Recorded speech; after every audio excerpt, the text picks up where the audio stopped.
Try your luck betting on Jade?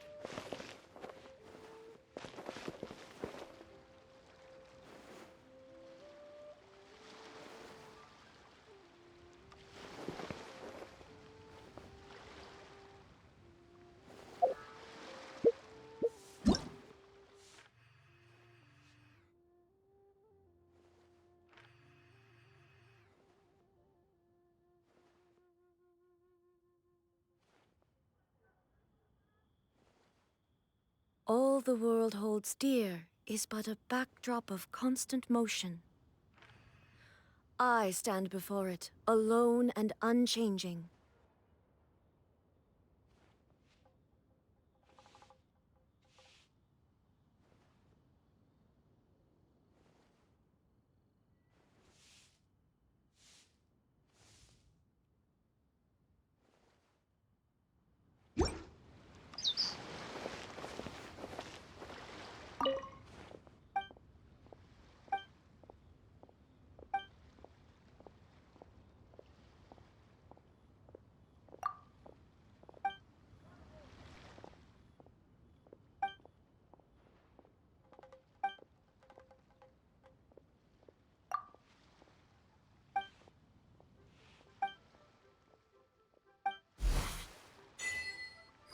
Try your luck betting on Jade?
inactivity serves no purpose whatsoever.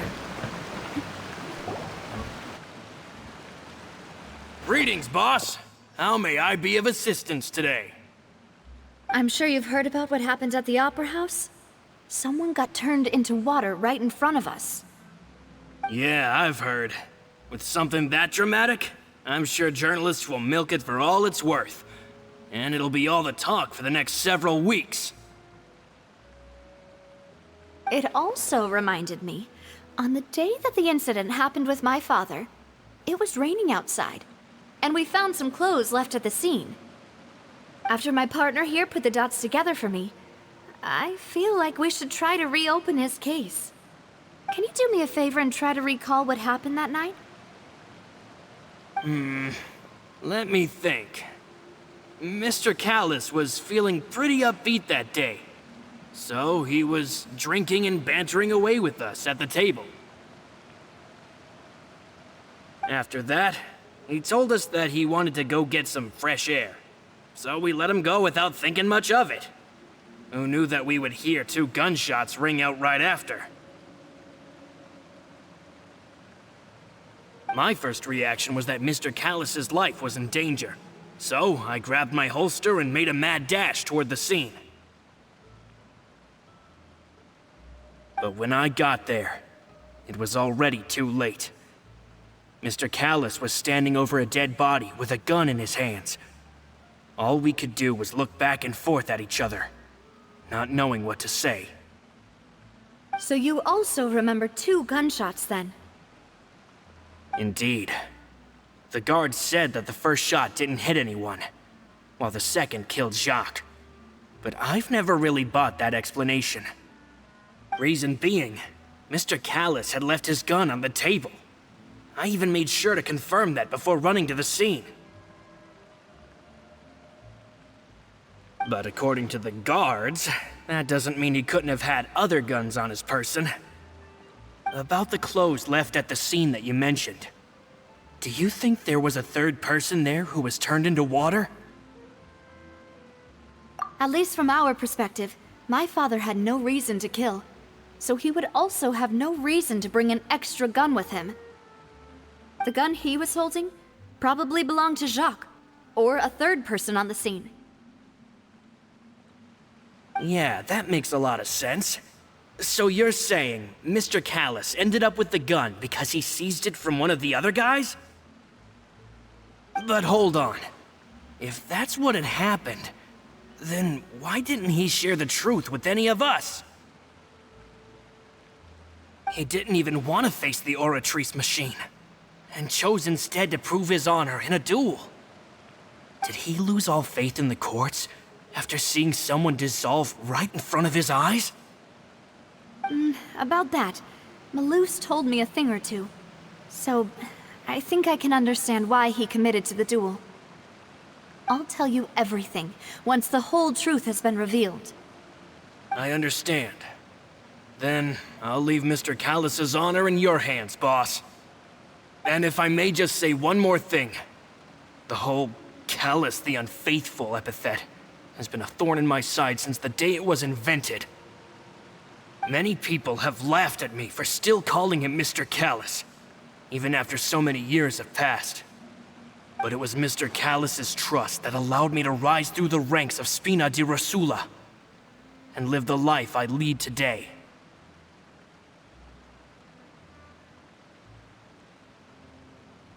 No matter what others might say, he'll always be the man I respect the most. And he'll always be my boss.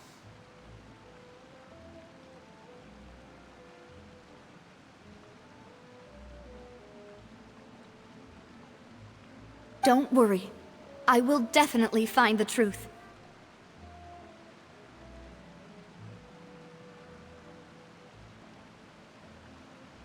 You and all our other comrades at the Spina deserve to know the truth as well.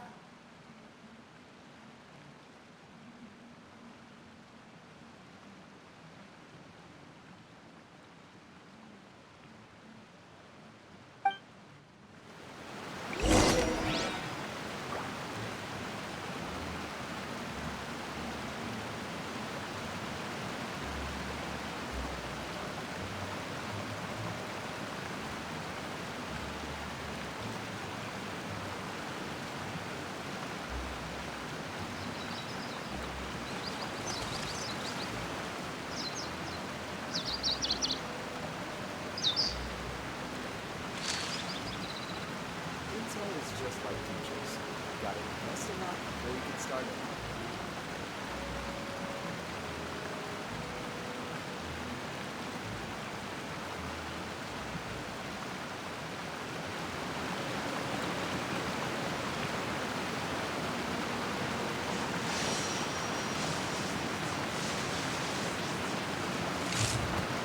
Retail is just like teachers.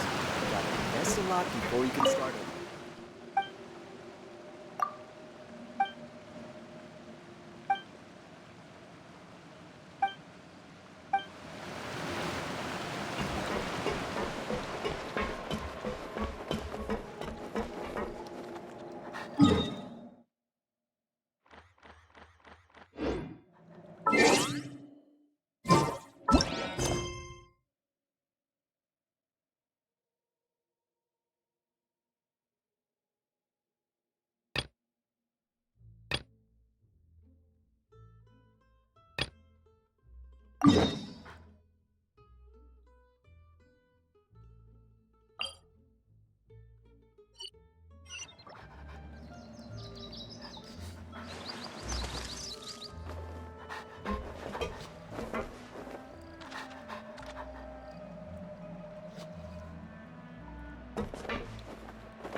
Hey, Thierry, it's me. Oh, now, what brings you here, Miss Navia? I've heard that you made quite the name for yourself at the Opera House. Oh, so you've caught news of that already. Oh, okay. Hey, I'm also a member of the Guards, you know. The way you make it sound, people would think I was sent off to Poisson because I had done something wrong. Are you sure there isn't a little bit of truth in that? Under normal circumstances, shouldn't you have been called back to the city already?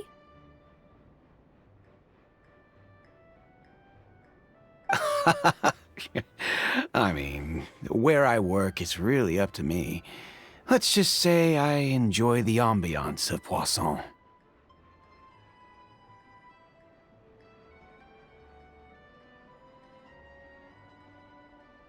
Callis did a fantastic job running the town, building Spina di Rosula from the ground up and clearing many obstructions in my way.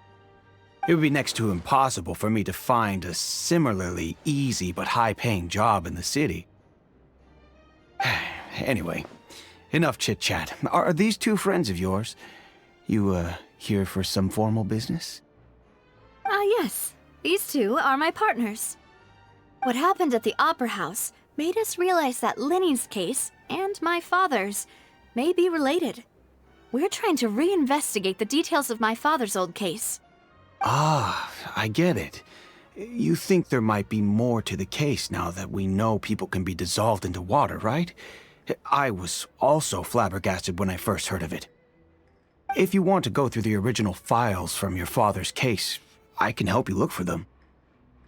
That'd be much appreciated. Thank you. Actually, I have another question. Do you have the authority to dispatch Gardamex? Of course. Without them, I couldn't possibly handle Poisson on my own. Why do you ask? We definitely can't use them to forcefully get more evidence for your father's case.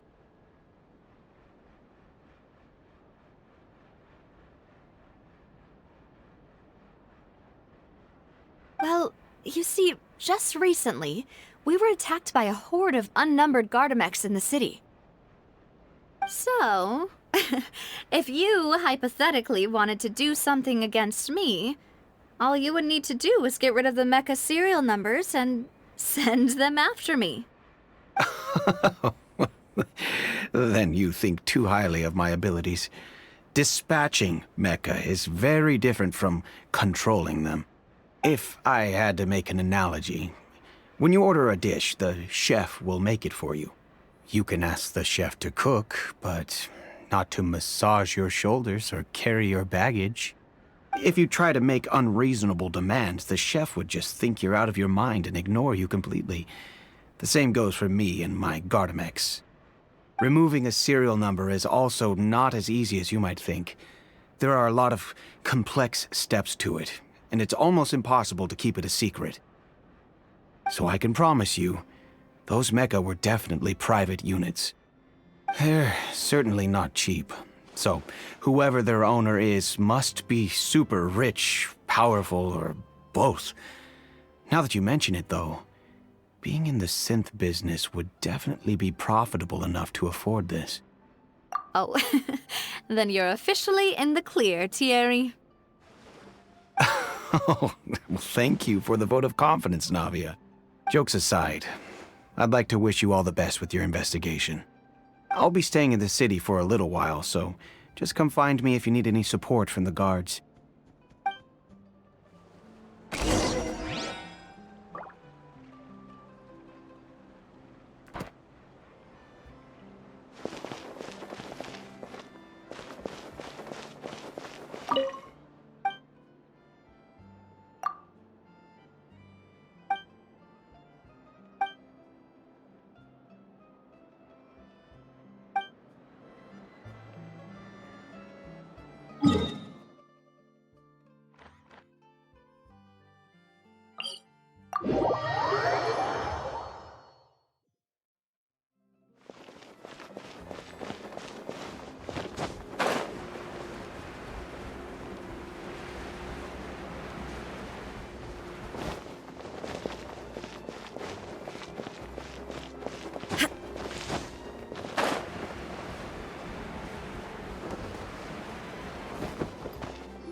Hello. How may I help you?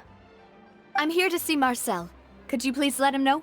You can just say Navia's looking for him. Sure. I will let him know right away.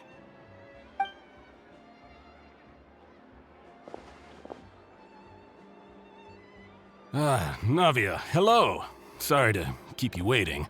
I'm not as young as I used to be, so my legs are giving out a bit. Oh, it's all right, Uncle Marcel.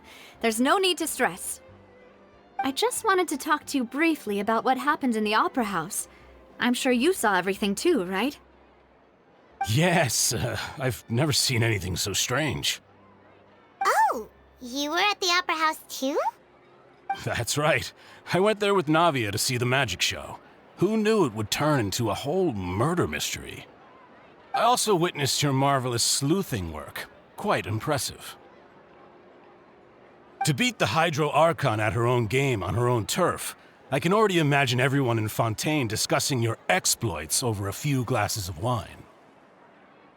Oh, Paimon doesn't want to become the talk of drunkards. Apologies. It's just how Fontaine is as a nation. Everyone loves drama and theatrics. Uncle Marcel, you've also noticed that other thing, right? The fact that humans can dissolve in water? Yes, I was reminded of your father's case right away. Is that what you're investigating now? Exactly. I still don't have much solid proof, but I can sense that the other side has already begun to act. Oh, and what makes you say that?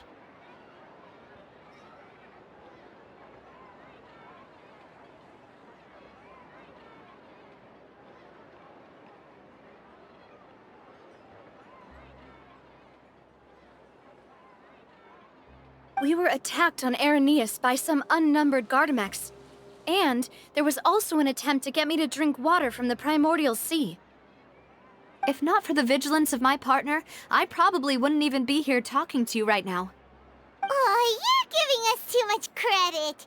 Wasn't it you who protected us? Alas, it seems things are heating up again. The peace that Callus sought so dearly will soon become a thing of the past. But rest assured, Navia, Poisson will always remain a safe haven for you. If you're scared, you can always return there.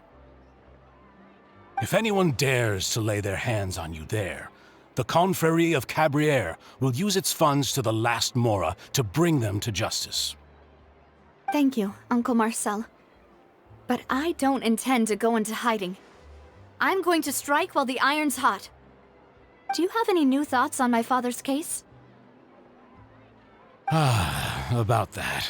Sorry, my age is catching up with me, so it'll take me a while to recall my memory.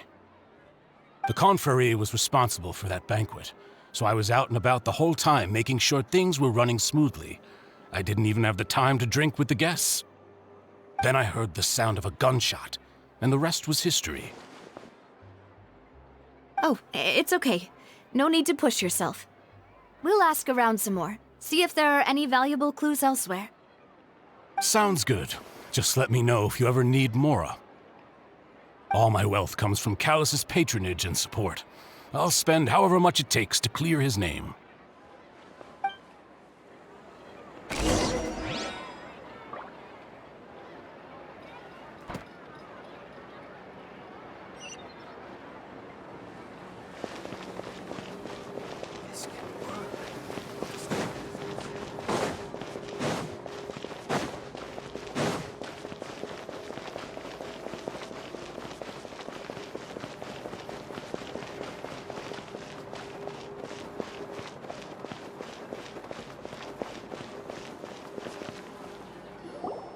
We've talked to all three suspects, purely based on their conversations with me. None of them sounded particularly suspicious.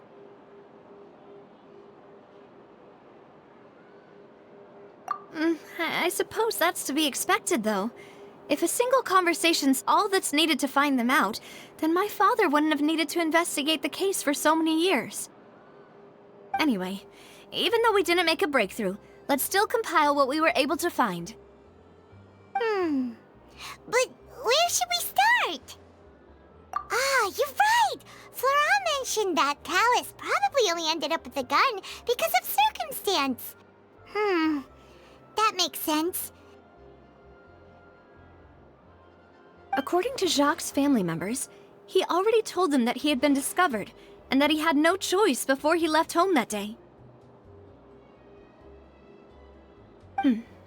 If I had to guess, he probably received an order from the synth boss to kill my father. Had he refused, he and his family's lives would have been forfeit. So, Jacques fired the first shot?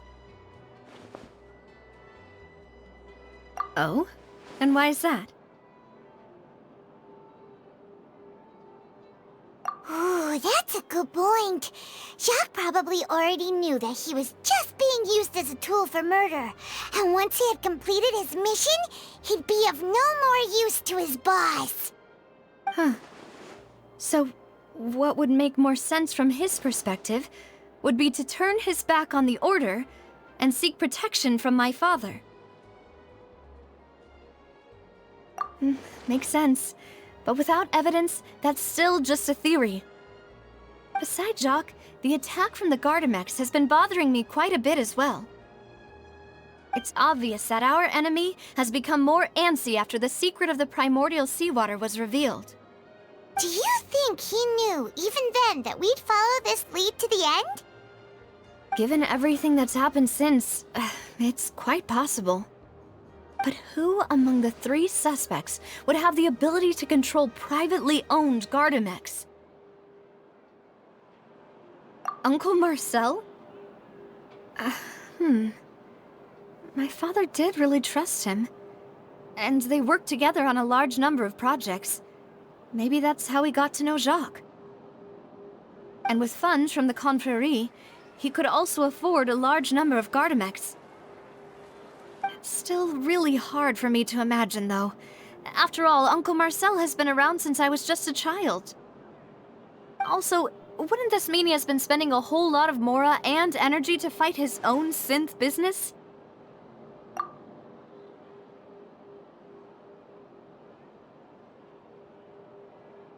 Florent? It is true that he was closest to my father, and thus had the best chance of learning about his dealings with Jacques. But as Spina di Rosula's advisor, his work mostly deals with personnel and security, so he shouldn't have much means when it comes to finances. So you're saying he's too broke to afford a mecha army? Exactly. He can't. And even if he could, I don't think he would be able to dispatch a whole group so quickly.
Thierry, you say? Huh. It is possible that he's figured out a way to convert the Gardamex for personal use. But I didn't feel like he was lying when he was talking to us about the mecha. I also don't think he'd be able to keep that kind of tampering under wraps. Yeah, had he actually tampered with the mecha, we'd be able to prove it with a simple check of the guard's inventory. If the mecha were taken from the guards, it should be pretty easy to find out when and how that happened. Who could it be?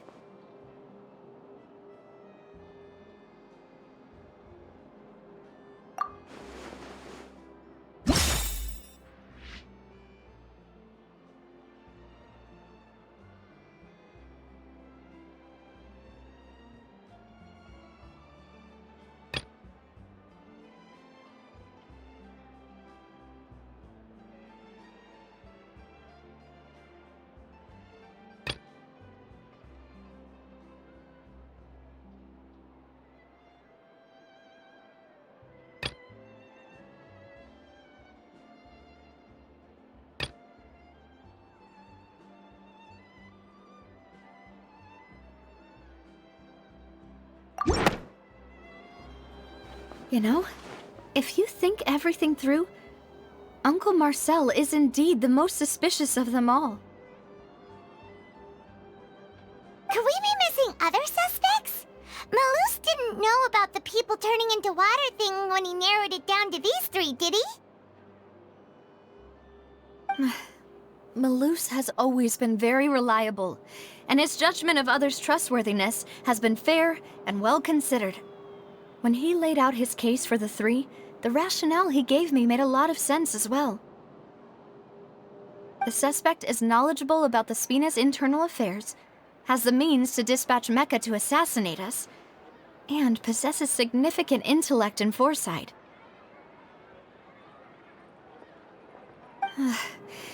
Even if I don't want to believe it, I'm starting to see how things could all tie back to Uncle Marcel. Well, we still have another trump card on top of all the theorizing and speculating. Yes, Malus did say that charging straight in there would be extremely risky, but we don't have any other options right now. We need far more solid proof before we can hope to go charging in on our enemy. Navia, here you are. Oh, I've been looking for you. Huh? Aren't you the guy from the guards? Did something happen? Yeah. News came from Irenaeus just after you left. We've got another trial on our hands. Wasn't that place built specifically for holding trials? What's so newsworthy about this one? I know. But they said the person they're putting on trial is a Fatui harbinger called Tartaglia. What? Is that someone you know? Yeah, we know him. Maybe even a little too well. Well, he's been accused of being the true culprit behind the serial disappearances case. It's absurd, don't you think? Wait, how? None of our investigations have had anything to do with him.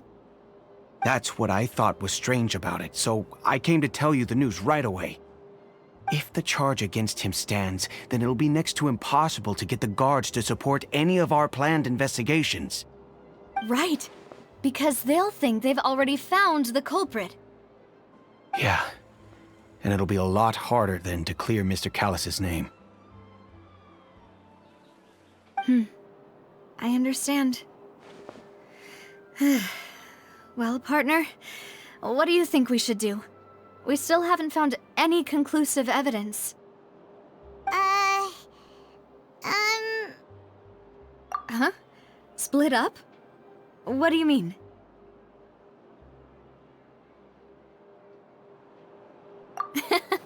Just as expected of my partner. Since this is a trial about the serial disappearances case, the culprit's attention will be focused on Irenaeus, leaving his home base wide open. You're right. This is our best opportunity. All right then, let's do this. I'll stall them at the Opera House and charge Marcel as the true culprit. I won't have any chance of making that charge stick, though, unless we find more evidence. It'll be up to you to make it back in time and hand the decisive evidence to me. We'll help you, just like you helped us in Linny's trial. Demoiselle, please allow us to accompany you. I'm ready. Ah, Malou, Silver. When did you two get here? We heard that you'll be leaving Poisson and figured that you might require our assistance. It's our hope that your confidence will be bolstered with the two of us by your side. Thank you so much. Then, let's make haste for Arrhenius. Paimon, Traveler, I'll see you at the Opera House. See you then!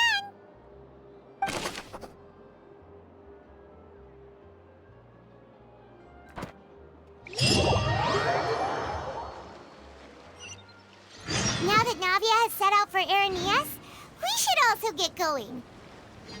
The location has already been marked on the map, so let's head over.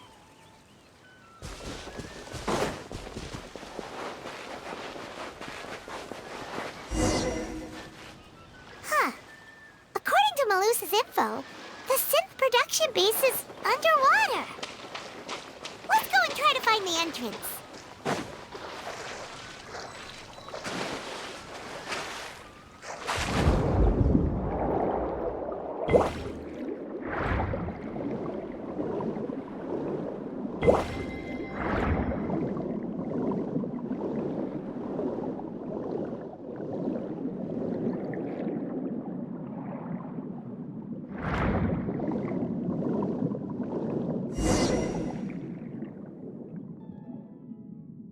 Finally found it!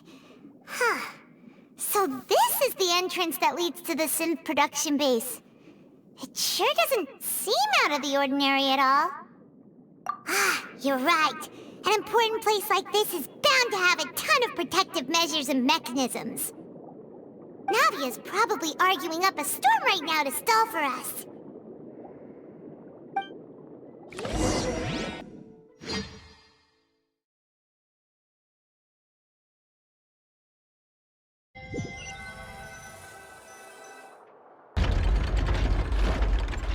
It would appear that I must repeat my question again, Mr. Tartaglia. Do you accept the charge that you are the true culprit behind the serial disappearances case?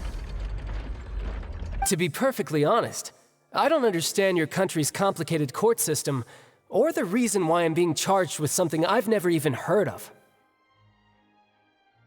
However, I did hear that people who have been charged can choose to participate in a duel to clear their name. Is that right? In which case, as long as I accept the charge, I can have an all-out fight with that champion duelist Clorend, right? I've got to admit, that's one of the most enticing offers I've ever received. When I privately sparred with her last time, she was obviously holding back. Real disappointing. Hey! Don't you understand? You're currently the prime suspect for a major case. This isn't the place for you to be looking for fights. Oh? Sounds like the Hydro Archon wants to lecture me on the ways of the Opera House. Then why don't you duel me too? I'm the kind of student that learns best in the heat of battle. No. That's not what I meant. Alas, it would appear that communication with the defendant is going poorly, and we have made very little progress. In that case, let me explain everything from the very beginning again. The goal of this trial is to determine the culprit behind the serial disappearances case. That case had nothing to do with him! You've got the wrong man! Huh? What's going on? Why is she interjecting again? I told you it couldn't be one of the Fatui Harbingers. Miss Navia, this is the second time you've interrupted the court proceedings. I only tolerated your behavior last time because you were able to provide the court with a key eyewitness. But that was an exception rather than standard court protocol. I can very well charge you with contempt of court for your interjections. Oh, please.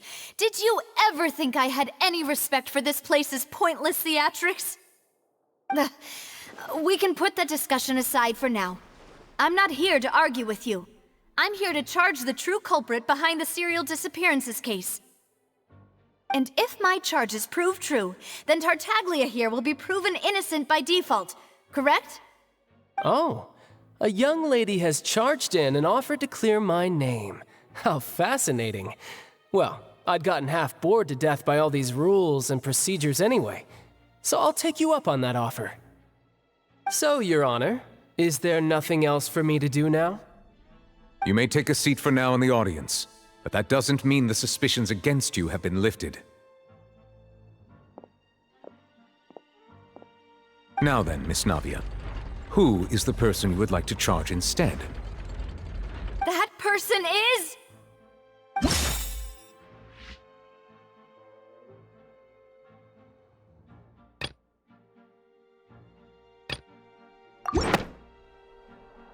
Marcel, the head of Confrérie of Cabrières!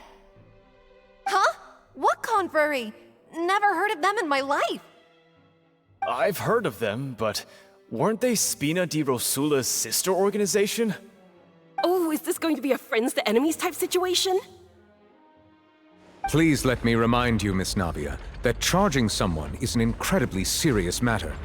Committing to the charge also means taking on the legal responsibilities associated with it.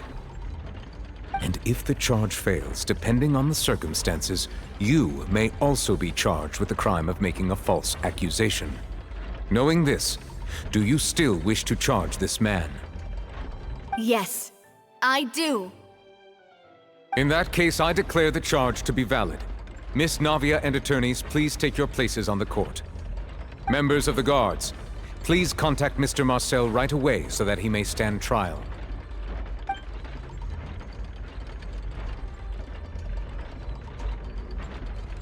Mr. Marcel, you will not require an attorney. Is that correct? Apologies. It all just happened so quickly. I still haven't figured out what's going on. I think an attorney won't be necessary.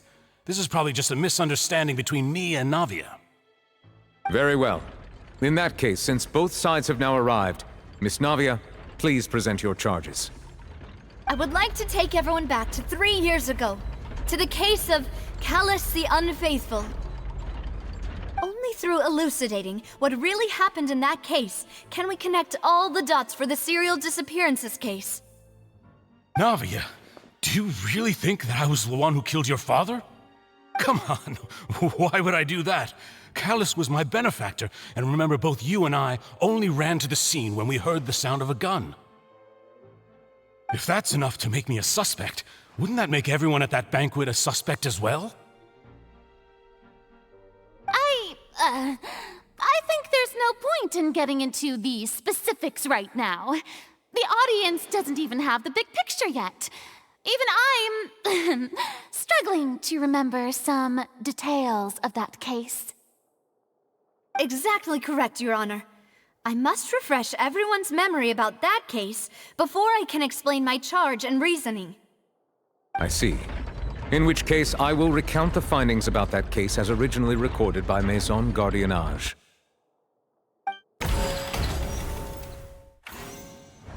On the day of the murder, Spina di Rosula hosted a large banquet in a countryside estate owned by the Confrérie of Cabrières. During the banquet, all attending guests heard 2 gunshots from the courtyard. When the guests arrived at the scene, they found the primary suspect, Callus, holding a gun, while his acquaintance Jacques lay dead from a gunshot wound. The guards' investigation did not recover any other firearms from the scene. As a result, they concluded that the suspect's first shot must have missed, while the second must have taken Jacques' life. The suspect did not dispute this conclusion, and also declined to defend himself in court. Instead, he chose to prove his innocence through a duel. Callus was defeated by champion duelist Clarande in the ensuing duel, and soon succumbed to the injuries. These are the known facts about the case.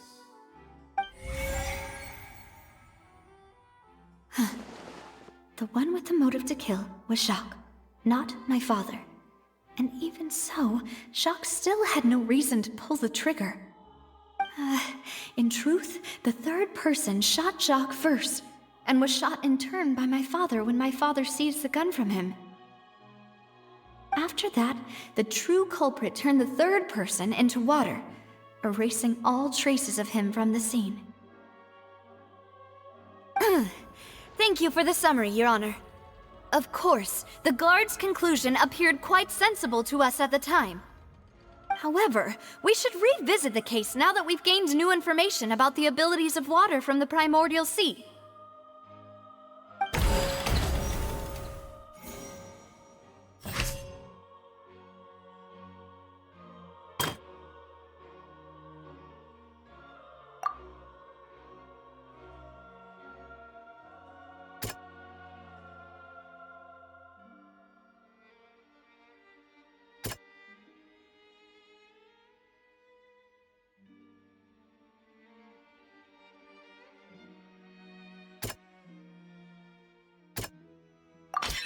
The testimony of the victim's family confirms that Jacques had thoughts of assassinating Callus when he set out for the banquet. However, in the end, he reconsidered, and instead shared everything with Callus, hoping to seek the latter's protection. Unfortunately for Jacques, the true culprit had already considered this possibility, and had sent out another assassin.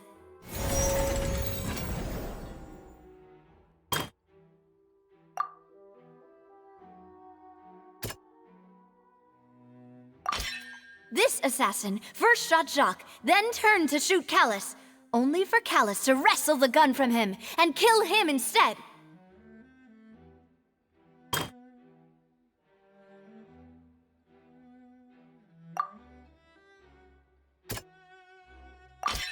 A pile of clothing was found at the scene. The guards once believed they were used by Jacques as a costume to disguise himself. But now, it is clear that the clothes were proof that there was a third person at the scene, and that they were turned into water after committing the murder. Since it was raining that day, the culprit was confident that they could use the rain to wash away all traces of their dissolved accomplice. Realizing this, the true culprit caused the hired assassin to dissolve into water, leading everyone to believe Callus was responsible for Jacques' murder. This is the true version of events.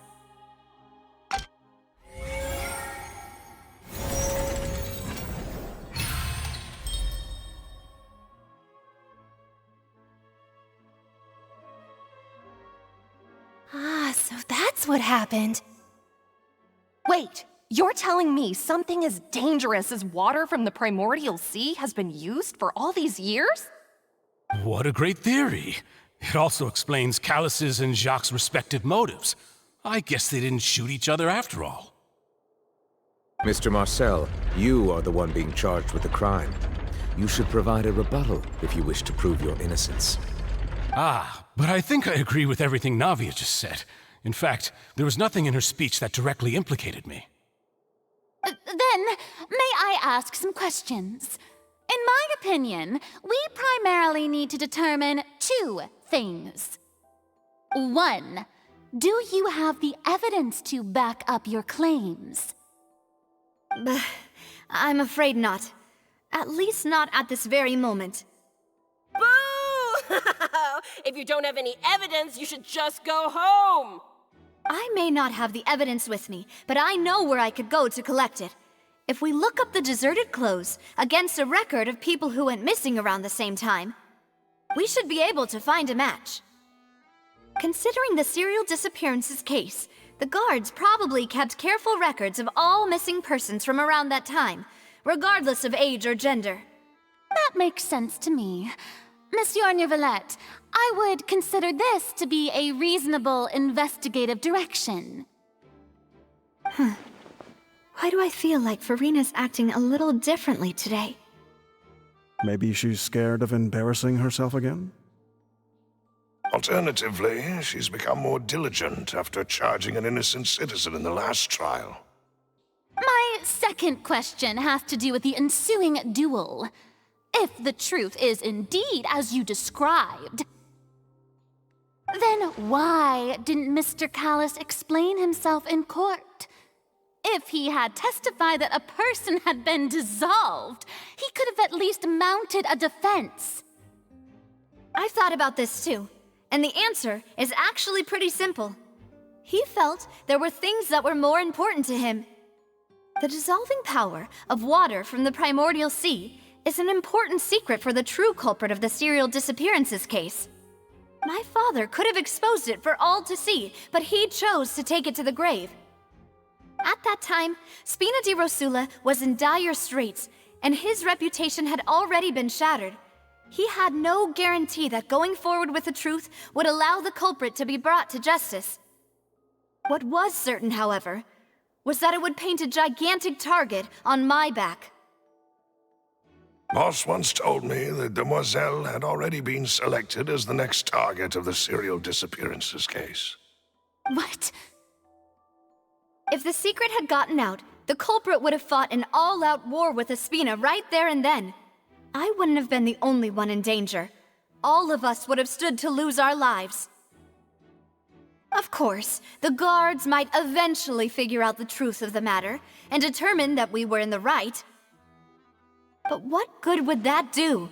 How can a hollow verdict protect anyone?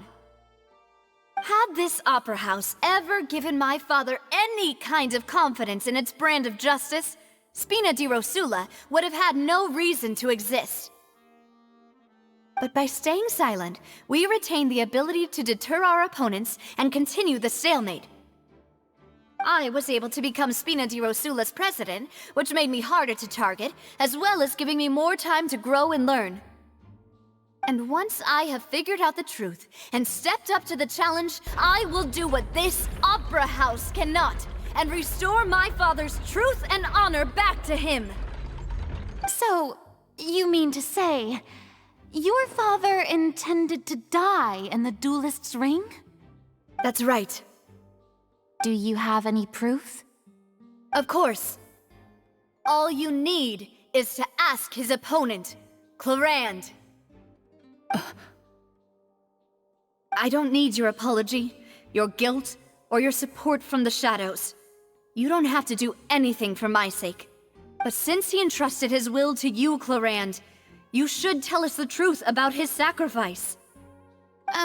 So, during the duel, did you believe that Callus was intending to die? Yes, I did. As a champion duelist, I've fought many battles and taken a countless number of dishonored lives. In my line of work, I've seen all kinds of people give their all for the faintest hope to continue living. Some were determined, others passionate, and some even manic and twisted. Just one look and I can tell if a duelist is hoping to live or if they're looking to die. I hereby swear on my name and honor as a champion duelist that Mr. Callus never intended to leave the ring alive. Since that's your testimony, I have no more questions. It appears there really are good grounds to reopen this case. I concur. However, Miss Navia, you still have not explained the link between your father's case and the serial disappearances case. Right? What she said was fascinating, but kind of beside the point. Wait, weren't they just talking about the serial disappearances case? Of course, Your Honor. The two cases are connected via a matter of timing. In my father's case, the culprit intended to kill both Jacques and Callus. As a result, they planned to act after hearing 2 gunshots. And at the end of Linny's trial, the culprit also only dissolved the victim in front of everyone because they realized they were at risk of being identified. The culprit could only time their actions so precisely if they were already at the scene. Coincidentally, Marcel attended both the banquet and the trial. So that's why you suspected me.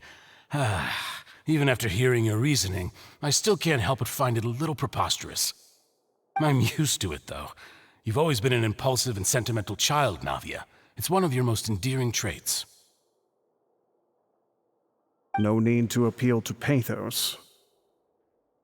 I won't try to refute your points one by one, but even if everything you just said was true, can you prove that I was the only person present at both events?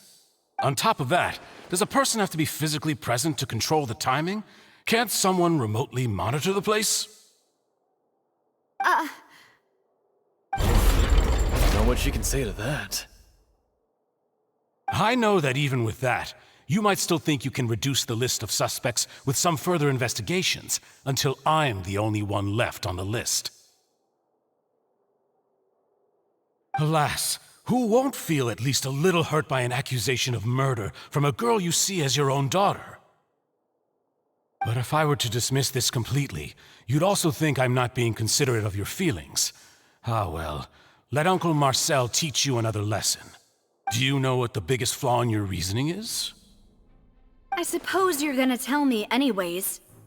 It's timing again. I'm a businessman by trade. From that standpoint, there's no reason for me to kidnap young women. It's a high-risk action with nothing to gain. In addition, I left my home in Snezhnaya when I was young to come to Poisson and work in some trade. My business only thrived when I received Callus's patronage. But the disappearances began before I ever stepped foot in Fontaine. I do apologize, demoiselle. This was my mistake. No, it's not your fault. I'm sure he had come prepared. Is there anything else you'd like to say? Would you like to check the date of my first business license against the first known case of the serial disappearances? You can also take a look at my border entry records, or ask my friends and family when I left Snezhnaya for the first time. Could those records and testimonies do something to appease the unspeakable anguish in your heart? Seems like she got the wrong guy.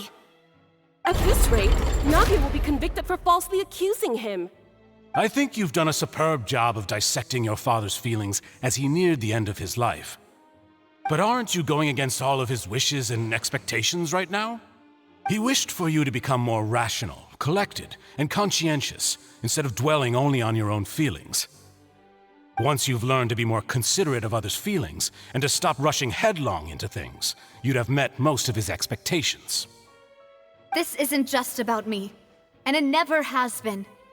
The biggest difference between me and the rest of the victims is that I still have the ability to search for the truth, while that same agency has long been taken from them. The people whose families were destroyed by synth abuse, the people who lost their loved ones to the serial disappearances, and the people who suffered tragic ends due to their sense of justice. Many people's images are flashing before my eyes. I'm sure some are coming to those of you in the audience as well. And whose image do you see, Marcel? Is it a man named Vacher? Oh, so you do know that name. I'm merely surprised you'd suddenly say the name of someone I've never even heard of. I was waiting for you to say that.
Stabilize! Silence!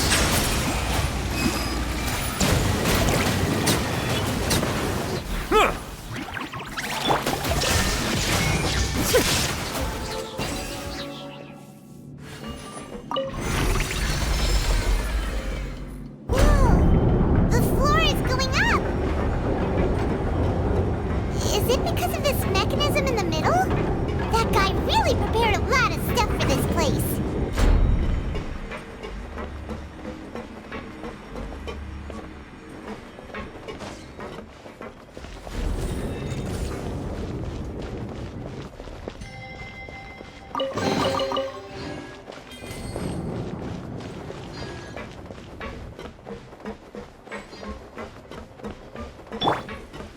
Paimon thinks we need to go up, but Paimon doesn't see a way.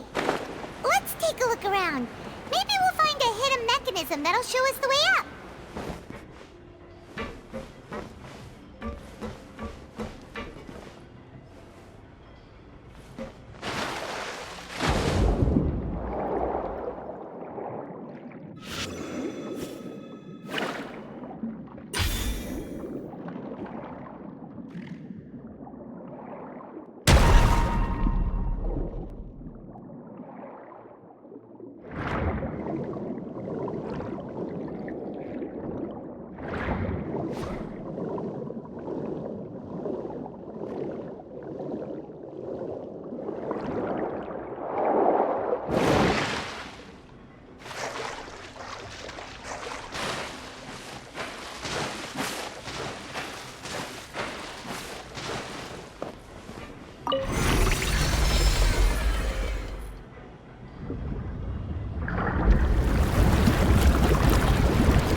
The water level is rising.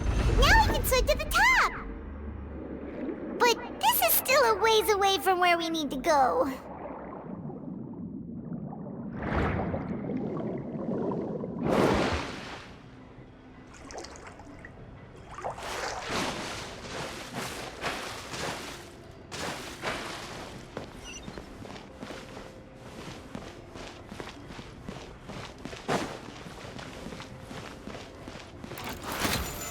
Solidified!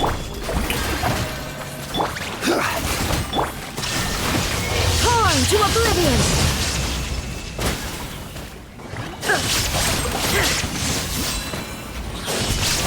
Order guide!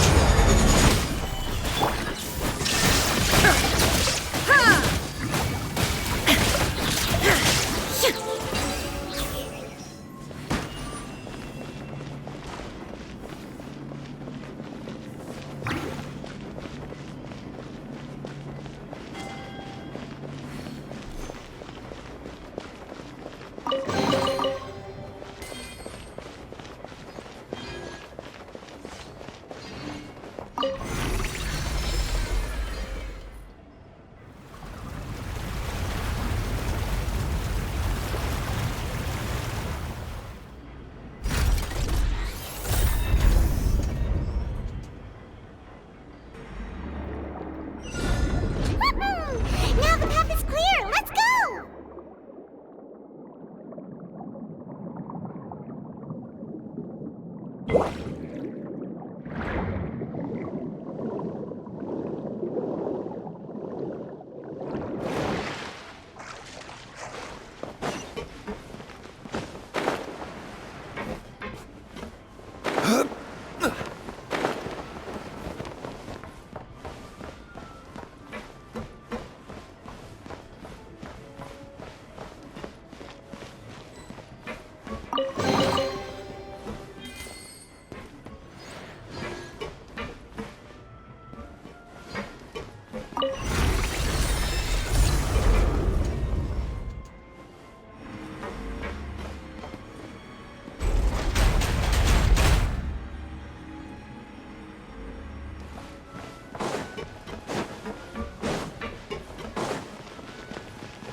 Illusion shattered!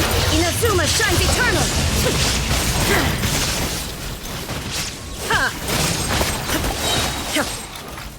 I will have order!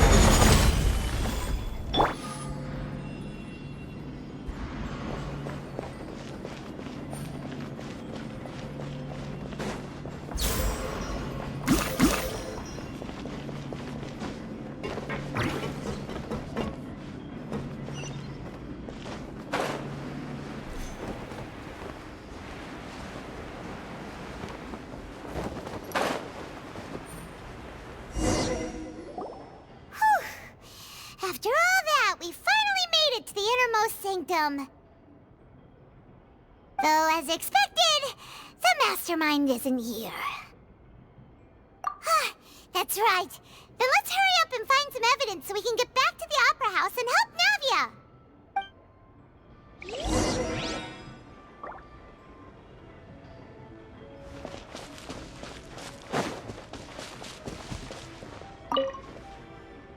Let's see what's written here. Nothing escaped. Callus. Navia's father. Oh, this seems to be an investigation report on him. Yep, it's about finding someone to assassinate Jacques and Callus because of a lack of confidence that Jacques himself would go through with it. This should prove the existence of the third person, right? We still have not determined the exact content of the key information Callus has passed on to certain members of his organization. The old dog's a real menace to deal with. Even if he abides by the promise he's made to us, he will still have the upper hand. He can act whenever he wants to make our lives miserable. The only option left is to remove him from the picture entirely. I concur. Let's send someone to kill him. He won't declare war as long as we don't touch Navia. Oh, seems like we've got a bunch of correspondence between the higher-ups. They're all just so evil.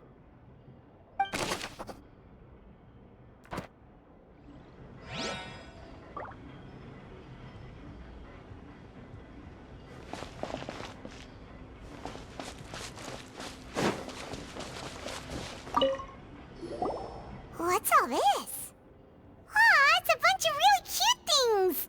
Pink accessories, a hair tie, a necklace, even a makeup box. Oh, Paimon sees it too, but why are all these cute things labeled with different girls' names? Huh? You mean the girls from the serial disappearances?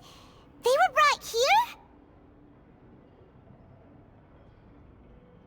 And then they were turned into water. And all the boxes of things, these names, that means... Oh,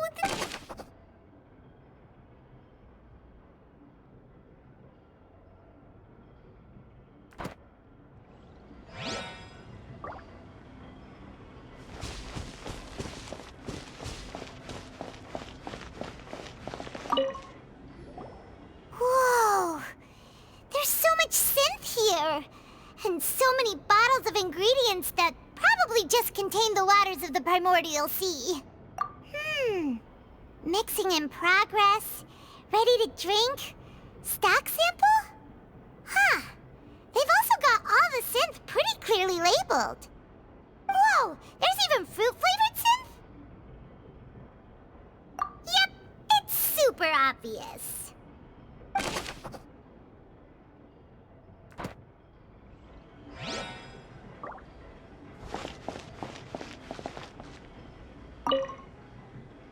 What's this over here?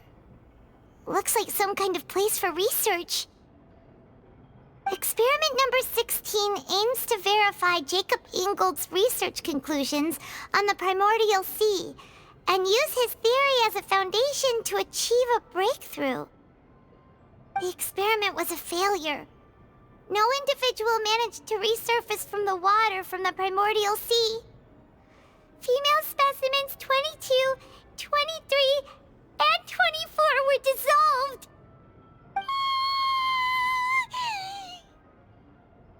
Sorry, Traveler. Paimon will try her best. It's just that Paimon's never read something so scary before. How can someone write something that terrible in such a matter-of-fact tone? You read the rest. Paimon's too scared to keep going.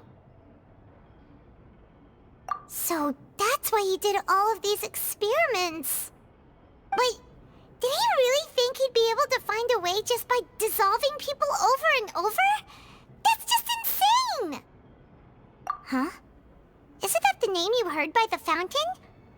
Paimon thought he was an eyewitness in the serial disappearances case. You mean Vache is the one who did all of these... experiments? So that's it! Vache was no victim, but personally took his lover and... No, that's not it either! If that's the case, why would he want people to resurface from the water? In any case, Paimon will write it all down.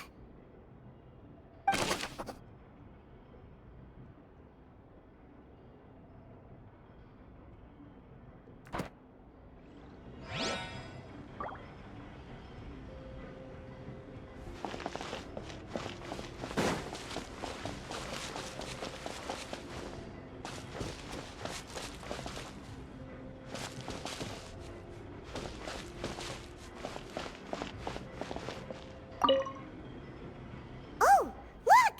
There's an important-looking basin over here, and it's full of water! That means this is where they make all the synth!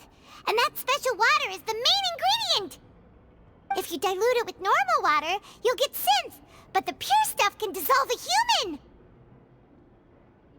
Paimon will take notes on this incriminating evidence.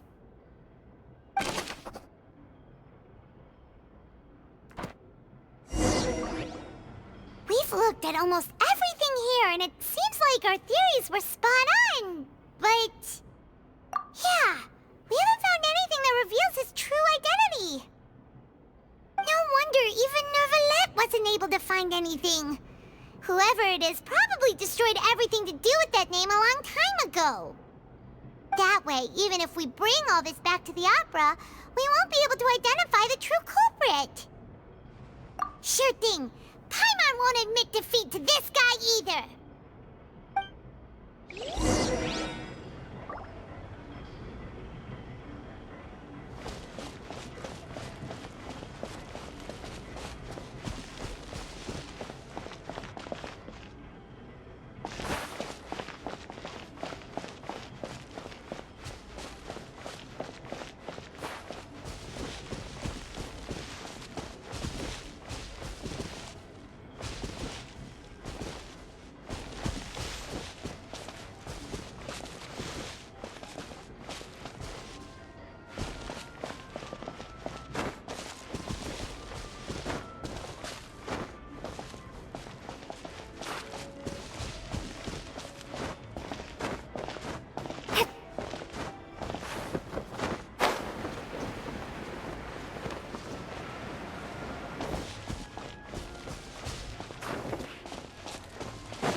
We'll find something for sure.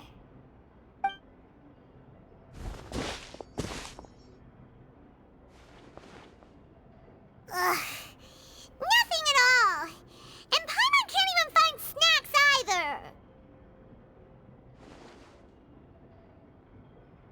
Whoa, really? Let Paimon see. Vinier. Isn't Vache's lover's name? Then you found her diary. Let's see! Aw, it's just a normal diary chronicling their love story.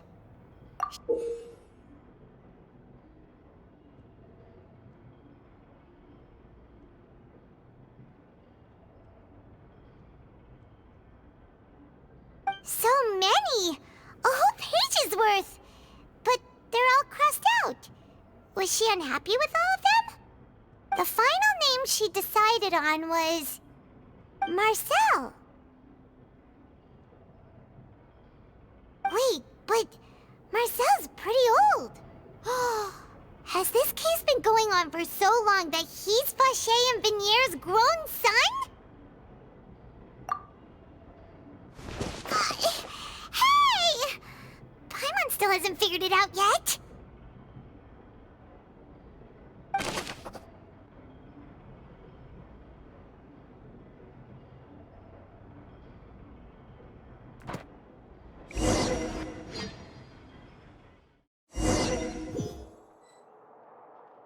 And whose image do you see, Marcel? Is it a man named Vache?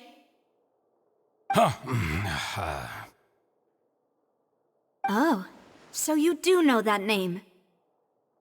I'm merely surprised you'd suddenly say the name of someone I've never even heard of. I was waiting for you to say that. Navia! We're back! As expected of my partner. I just knew you'd return in the nick of time. Just how often do you intend to flout the rules of this court? It's all right, Monsieur Nervalette. Given their confidence, I expect they've found the crucial evidence.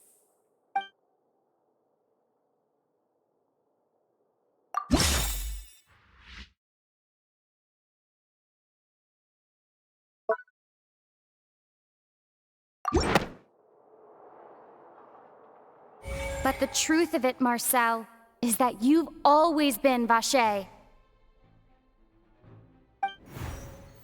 Huh? We've investigated your lair and we already know everything! After your lover, Venier, was dissolved, you kept abducting young women to experiment on the hopes of bringing her back to you! You even created Marcel as a new identity and destroyed all records of your past as Vache! So that's it.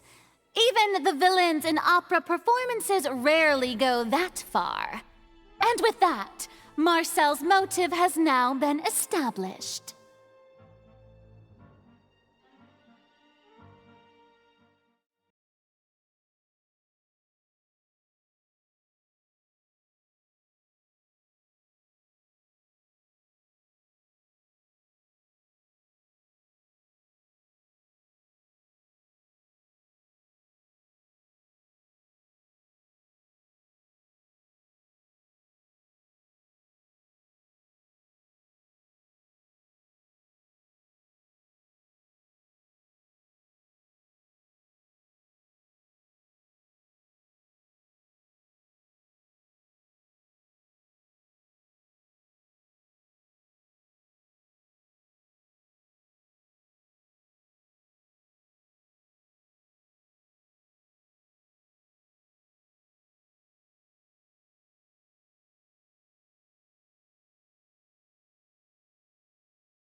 This information regarding your past also dismantles your prior timing defense.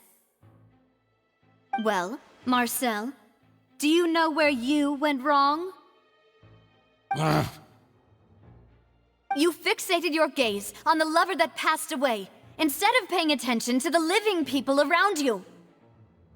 So, you never noticed how we changed, or how we grew as individuals.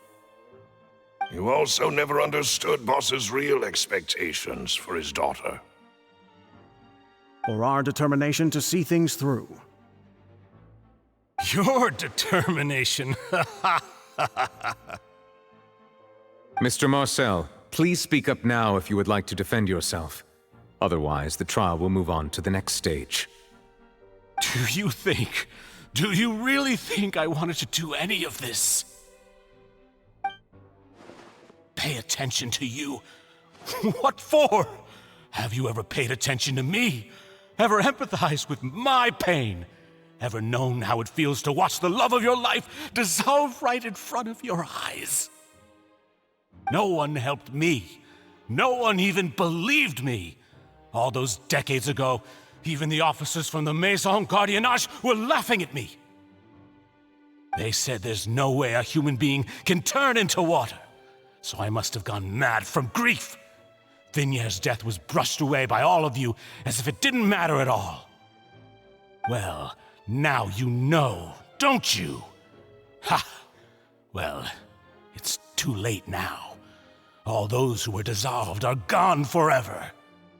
You only have yourselves to blame. You set up this ornate opera house in pursuit of your so-called justice, your beloved drama, while turning a blind eye to the suffering of the people. Vignier is dead. We promised each other that we would always be together. Wherever she goes, I will follow. But I'm not from this blasted place, so I can't be dissolved, no matter what I do.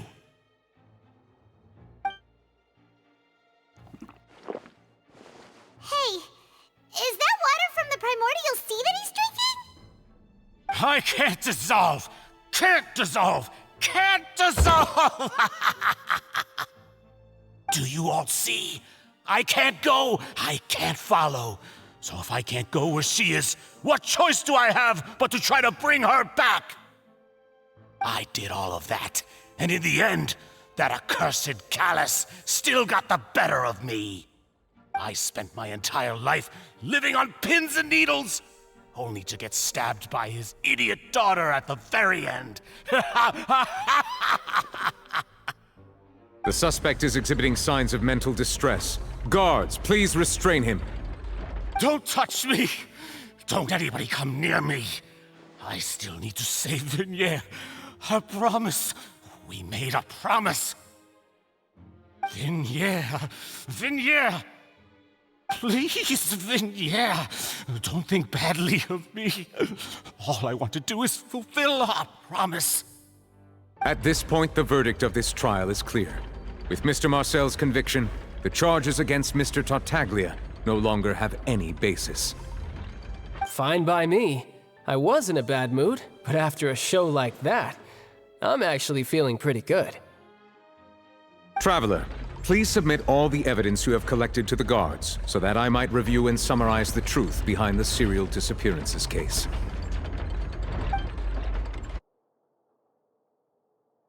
The man now known as Marcel was originally named Vacher and worked as an adventurer with his partner and lover Vignier.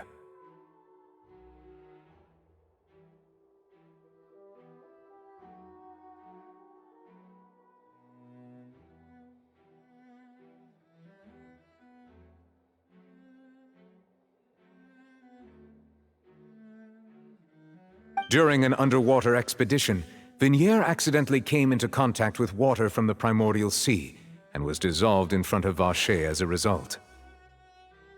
Vacher learned of the primordial water's existence through the work of others and began to kidnap young women for research, with the goal of discovering a method to restore Vignier back to life. To cover his tracks, he invented the new alias of Marcel and began to operate a business in Poisson. During the course of his research, Vacher discovered that a diluted concoction of water from the primordial sea can induce feelings of euphoria, and began to manufacture and market synth. However, as he accumulated wealth to fund his continued research and expanded the scope, he came into conflict with Spina di Rosula.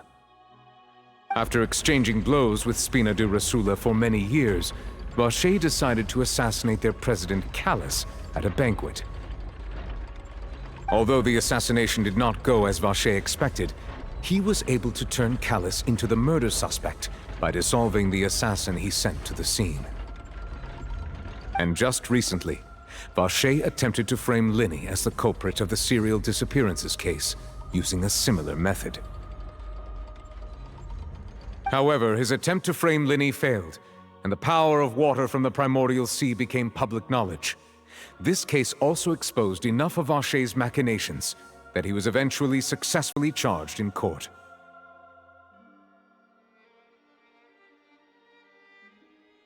Thus concludes the enigmatic history of the serial disappearances case, with the truth revealed to all.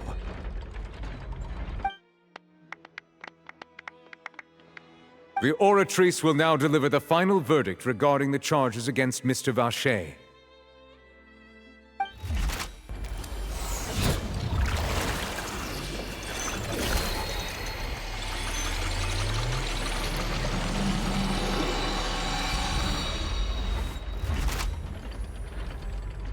According to the judgment of the Oratrice Mécanique d'Analyse Cardinale, Mr. Vacher is guilty. Guards! Take Vacher away. Good. It's what he deserves. With that, the serial disappearances case is over now. We really just witnessed history. Who would have thought the true culprit would be such a polite and well-spoken guy? Yippee! We helped Navia bring the bad guy to justice! He's hurt so many innocent people and now he's finally getting what he deserves! Huh? Are you okay? Demoiselle, you were absolutely brilliant. The day our late boss had always hoped for has finally come. You can rest easy now, knowing justice has been served. Yeah. It's finally over. It's all thanks to you guys. And my partner. See, Papa? Spina di Rosula's still doing well with me at the helm. Well now, hasn't this been a most delicious piece of drama? The villain has been caught, justice has been served, past wrongs have been righted, and it's a big ol' happy ending. Since it's been such a great show, I'll just let the false accusations against me slide. Either way, I've still got some business to attend to. So, if you'll excuse me... Please wait just one moment, Mr. Tartaglia. What now? None of this has anything to do with me. According to court protocol, since this trial was initiated due to a charge against you, a verdict must also be made regarding the initial charge before the trial can conclude. Oh, come on. Is this really necessary? Haven't you already caught the real criminal? Isn't it time for side characters like me to exit stage left? Please respect the laws of Fontaine. This has always been the rule. All right, but this sure is a lot of hassle. All I need to do is stand over there, right? Let's just get this over with. Through evidence presented in the public trial that was just held, it has been established that Mr. Tartaglia has no direct connection to the serial disappearances case. The guilty party has been identified, and thus it is logical to suppose Mr. Tartaglia is innocent of the charges. We now turn to the Oratrice Mécanique d'Analyse Cardinale to render the final verdict on the charges.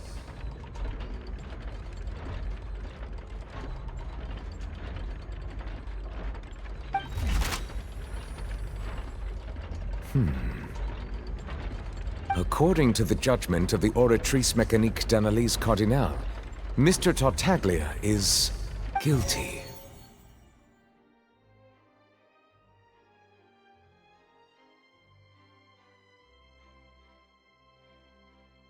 What?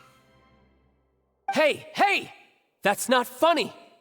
Didn't you just say I'm supposed to be innocent? What's with this verdict? Is your justice machine malfunctioning?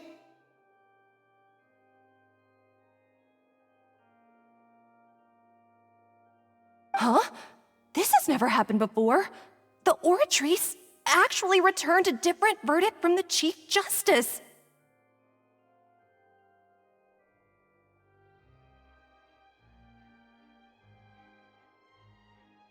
I mean, have you ever heard of an innocent Fatui Harbinger? Do you think the Oratrice might have just convicted him on general principle? But weren't the charges about the serial disappearances case? No matter what else he's guilty of, it shouldn't affect the verdict in this case, right?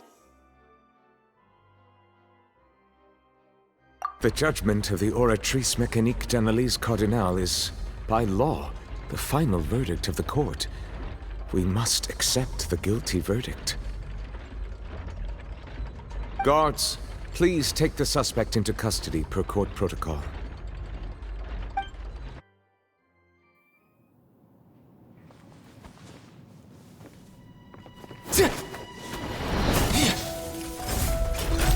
So this is how justice is done in Fontaine. What a joke. You've got your rules. Well, I've got mine too!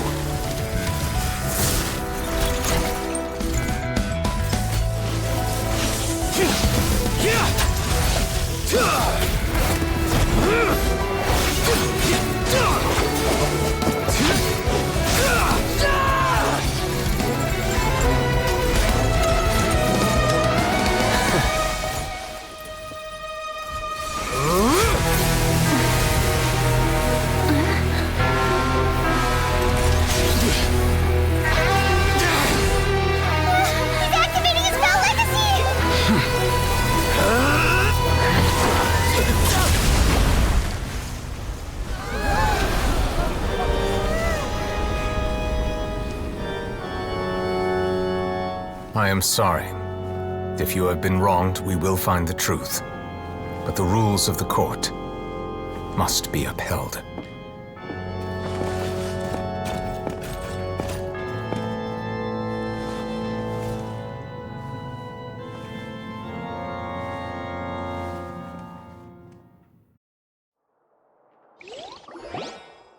Hey, Monsieur Nouvelette, what's going on? Shouldn't they have been cleared already? Apologies. This is also the first time I've encountered such a situation. However, according to the rules established at the conception of Fontaine's court system, the Oratrice's judgment is the final verdict of the court. All I do is follow court procedure. As for why the Oratrice arrived at the conclusion it did, you should probably ask someone more knowledgeable than me.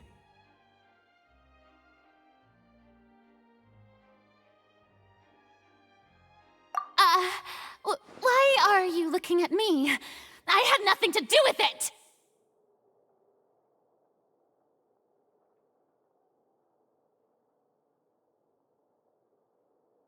I don't know what happened there either. Hey, stop staring at me!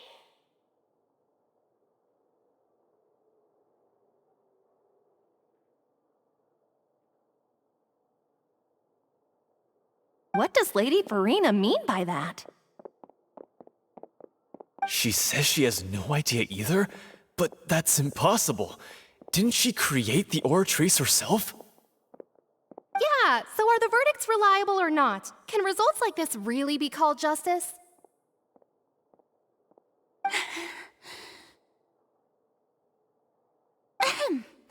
My dearest citizens, did you really think we'd allow an incorrect verdict to be handed out in this court? Did you really believe that the judgment could be mistaken or be the result of some sort of random mishap? Don't tell me. You thought even I had been blindsided by the Oratrice's result. But the way she looked just now, it was pretty obvious she had no idea what was going on. However, given the state of things, I shall give you an explanation.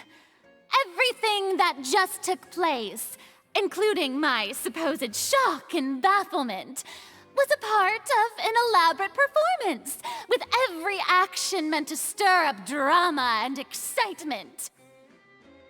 And, of course, for every performance there is a script. Everything has unfolded exactly as I expected from the very beginning. As the embodiment of the very concept of justice, the Oratrice shall never render an arbitrary judgment! If you thought Child had nothing to do with the serial disappearances case, it is only because you've been blinded by the superficial appearance of innocence.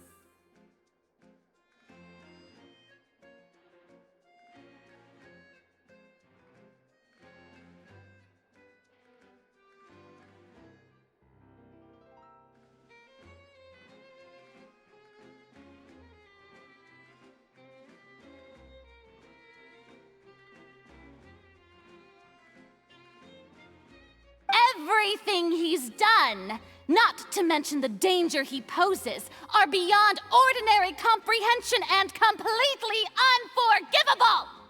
All shall be revealed in time. You will come to understand my noble intentions, as well as the absolute correctness of the Oratrice's verdict.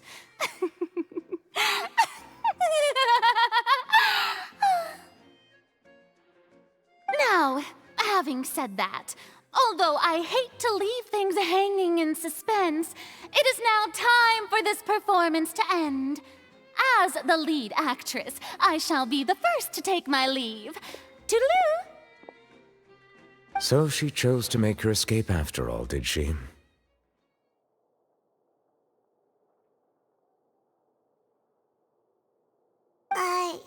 So you're saying we shouldn't put much stock into what she just said? She probably just put on that performance to save face. As for the truth, it's unlikely that she actually has any idea.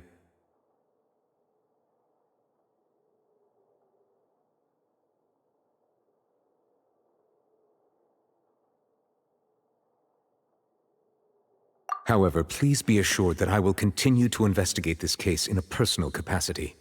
Just as I promised, if the judgment has been incorrect, we will do our utmost to clear his name.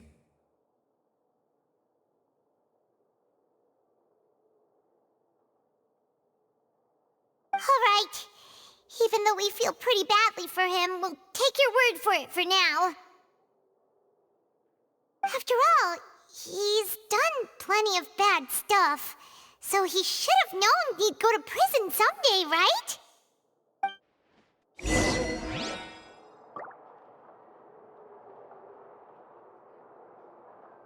Oh, Monsieur Neuvillette! That power you showed when you took him down. Who are you really? I'm the Chief Justice of Fontaine, of course. If officers of the law lack the strength and capability to enforce it, then it makes a mockery of justice.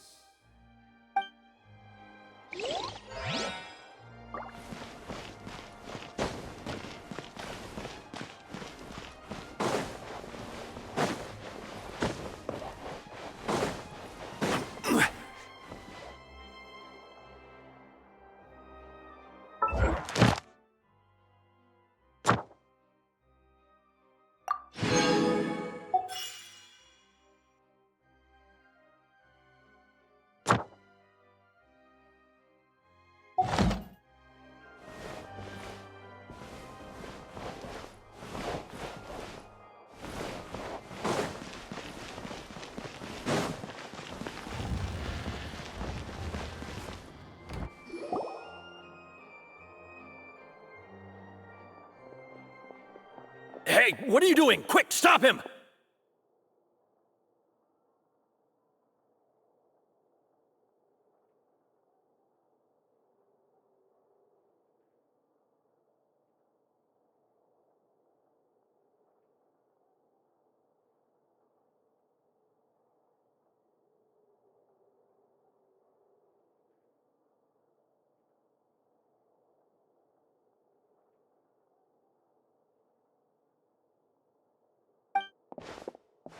Traveler! Hey! Traveler!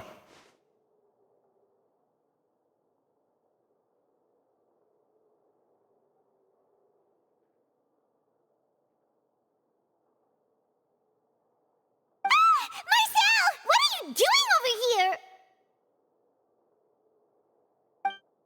Stop resisting arrest! Cease, or we'll add another charge to the list! No, wait! I just want to ask the Traveler something. I'm not looking to run away. Please, please, just let me ask this one small thing. Go on. Thank you. Thank you. I was being led away when I finally realized something. Where did you first hear the name Vacher? I erased all records of that name. So, unless... Are you still trying to prove your innocence? Give it up. You've already been convicted. Really? You did? You're sure? You met her? But how could that be? How did you manage to do it? The Fountain of Lucine? Then she's been so close to me all along. And I just never... Please, please give me a chance to talk to her again. Just let the Traveler take me to the fountain to see her one last time. This is the last request I'll ever make in my life. You can do whatever you want to me afterwards. I don't care. What? Give an inch and you want to take a mile? Do you think serial killers get to make requests like that?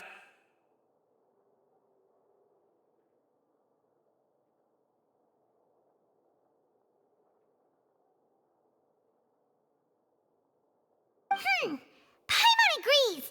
Why should we give him what he wants when he's only done a ton of super terrible things? This request, is it worth as much to you as your life? Of course! Wait, no. It's worth even more than my life. Humans. Will they betray the instinct to live just to satisfy spiritual needs? Very well. I will grant your request. Your Honor, I fear that... I will go with him. You do not need to worry about any escape. In that case, I shall leave him in your most capable hands, Chief Justice.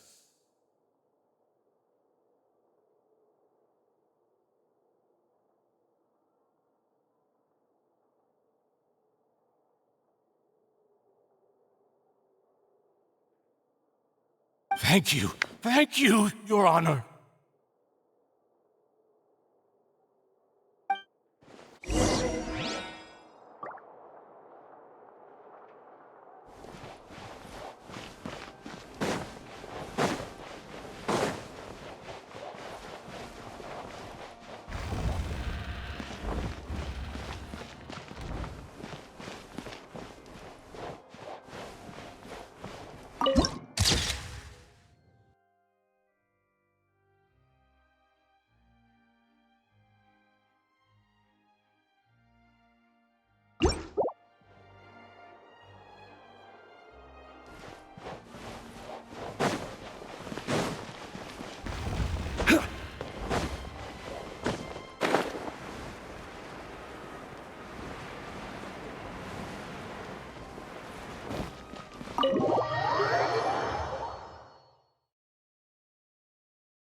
Is this the place? You said she's here, but what do I need to do to see her? Yeah, and even Paimon could hear her after drinking that thing. Didn't you just drink a lot of it on the stage as well? Oh, in that case... Vacher! Ah! Yes, that's it! So you heard it too! Vignier, it's me! It's me, Vacher! Vacher? Vacher! I'm here! I'm here! Where are you, Vignier? I'm coming for you. I'm finally here for you. Hey, wait! Be careful! Hey, wait!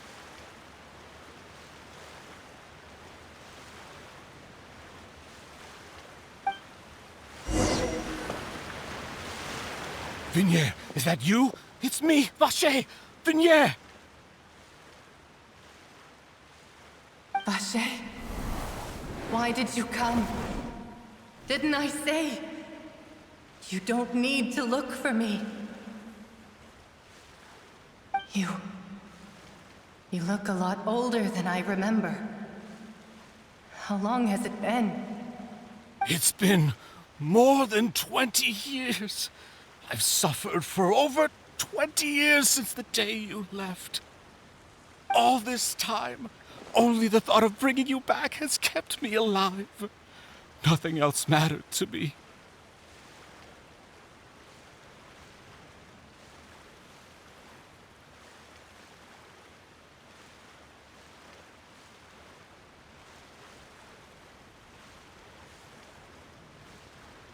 I must be dreaming. Who would have thought I'd get the chance to tell you all of my feelings like this?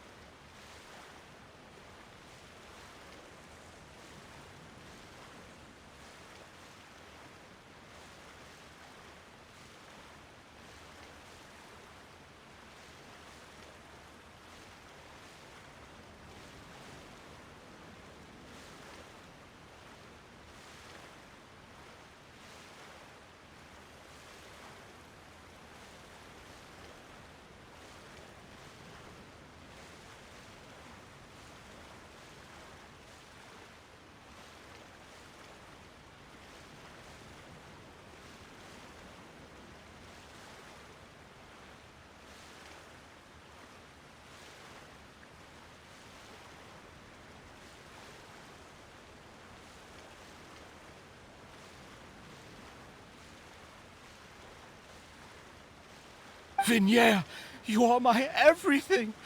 I really don't know how I could live without you. But Vacher, if you ask me, this world would be better off without you.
What are you saying? If not for you, I would have finished my law degree and probably become a top-tier attorney one day. If not for you, I would have continued to pursue my love of the arts, and my works would have been displayed in the Palais Mermonia itself. If not for you, I would at least have been able to take care of my mother. And she would not have grown old and died alone, with nothing but the tears on her cheeks. It's all because of your selfishness, Vacher. It's all because of you. You... Wait, you are not Vignier. Who are you? You're right. I am not Vignier. I am the sacrifices.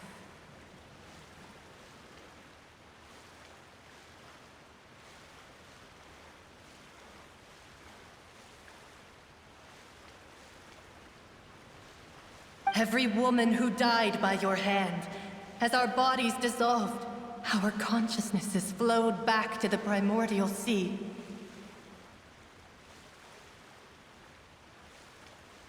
Our thoughts circulated endlessly within the primordial sea, and we were no longer individuals, but we became one, just as streams of water come together in the sea.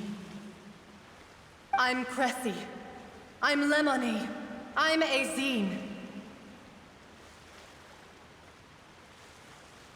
The only one I am not is Vignier. Why? But then, where is Vignier?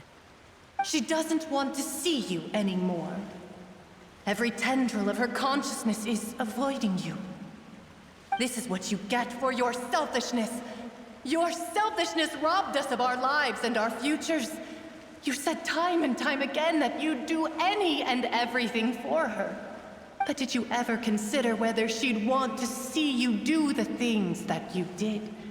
If she would despise you for what you became?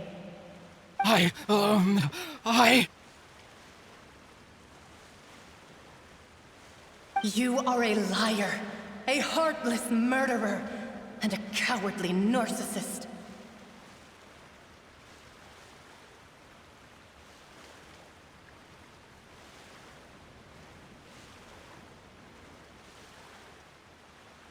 The only thing you are not is Vignier's beloved.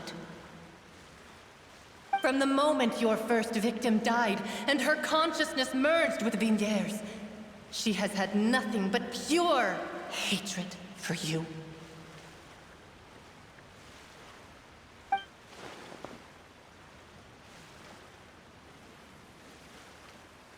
No! Vignier! She can't hate me. Let me see her, please. Have mercy. You still don't understand. When I said don't look for me, that came from the real Vignier. She really doesn't want to see you anymore. But on top of that, she also said that because it's her final drop of pity for you. She said that because she knew that if you did come here, we will show no mercy to you. Vache. Vache? Vache. Vache. Vache. Vache. Drown.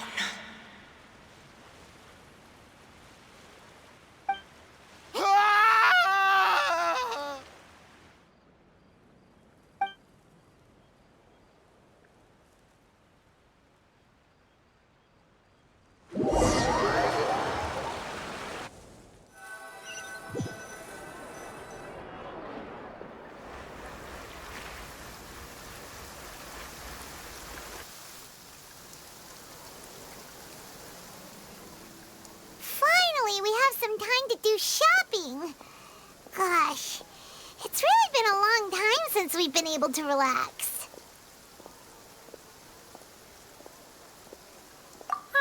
Well met, partner. I knew something great was going to happen when I woke up in such a good mood today.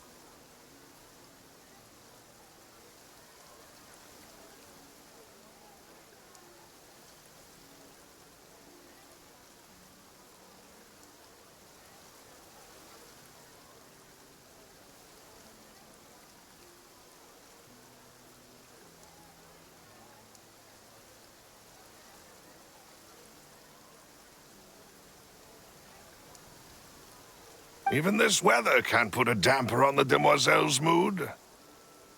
It's a pleasure to see you both again. Oh, hey, Navia! It's been a few days. Paimon's already started to miss you. Oh, now that I believe. I'm easy to work with and always bring home the bacon. Who wouldn't treasure having a partner like me? Sounds like you're really enjoying life these days, Navia. What have you been busy with since the trial? It's just been one thing after the other. I've been making non-stop trips between Poisson and the courts in Seine. Everyone from Spina di Rosula organized a memorial for my father. We never held a memorial when he first died, since everyone knew that even if we held one back then, no one was going to come. This time, though, everyone in Poisson, and even many people from the court, all attended. So his name's definitely been cleared now. That's what we like to hear. It's been the dearest wish of Demoiselle all along. That blasted stubborn fool. I was right to put my faith in him.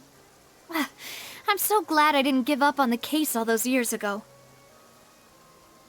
Oh, by the way, I ran into Charlotte just after I left the memorial service.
Well, maybe it'd be more accurate to say I knew she would be there, and there was no way she'd just let me go.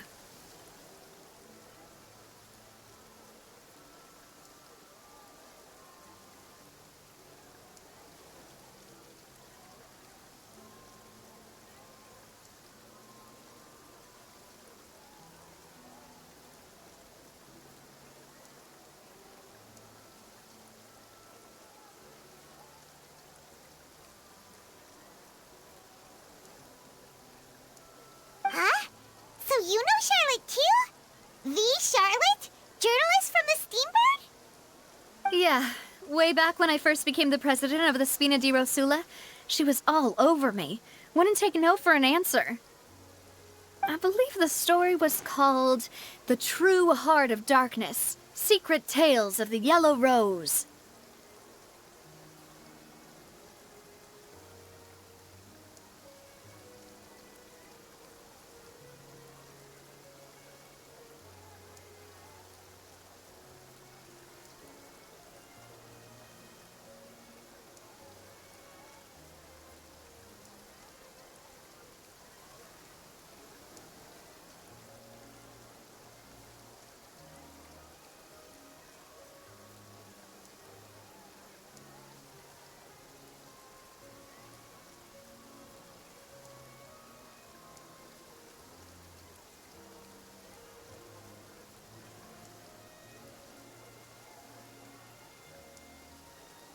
To be fair, though, it was a really flattering feature.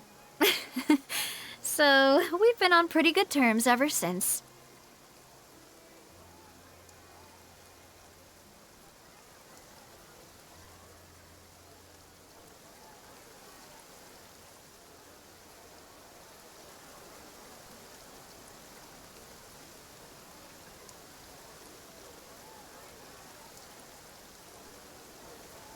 She was trying to lean on our friendship to get me to do an exclusive piece on the serial disappearances case.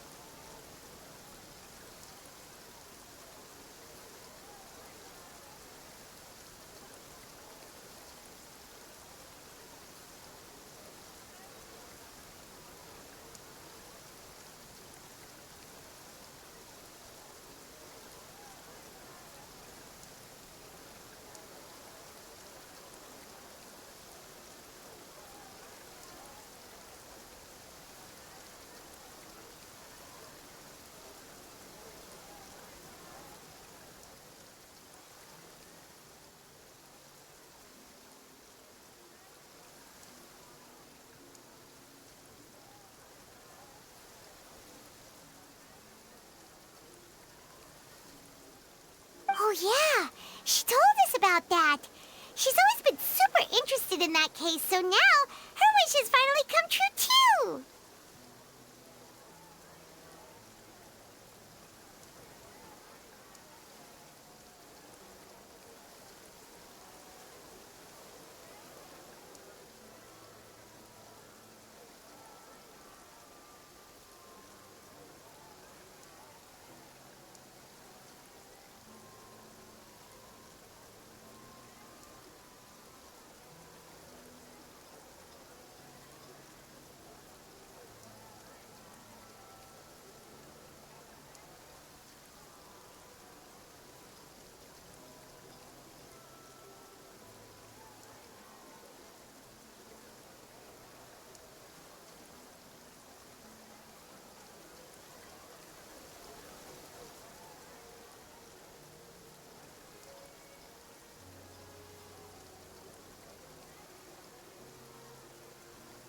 Anyway, I told her to make sure that when she writes about you guys entering the opera house with the critical evidence, that you both sound really cool.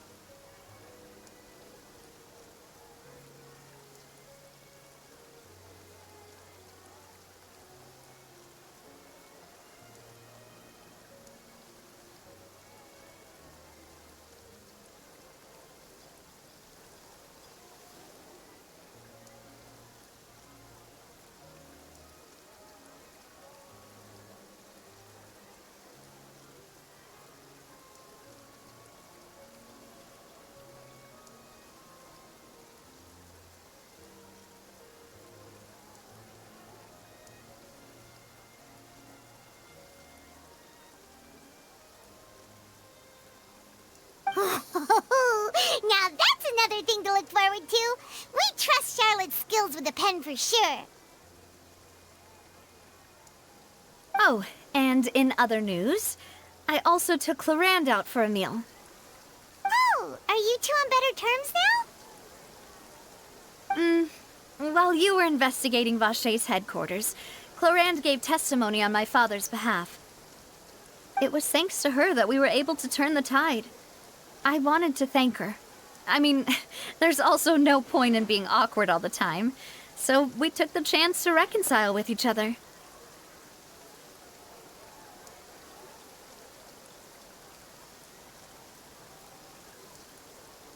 Oh, that's great. Paimon also thought Clarend wasn't actually a bad person. It's always good to have more friends.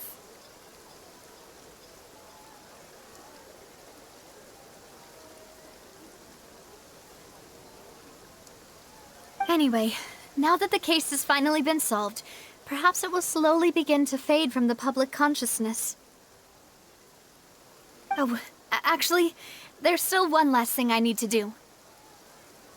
What is it? I should pay a visit to my father's grave and tell him the truth of what happened, as well as how it all ended. And on top of that, just how much people still look up to him to this day.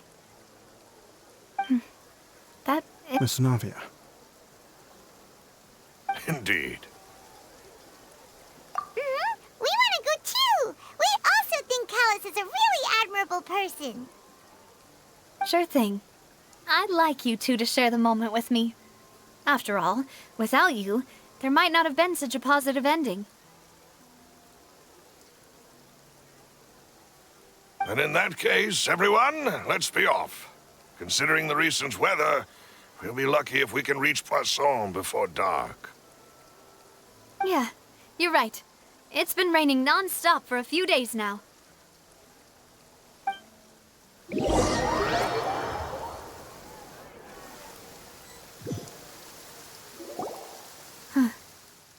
This is where my father's grave is.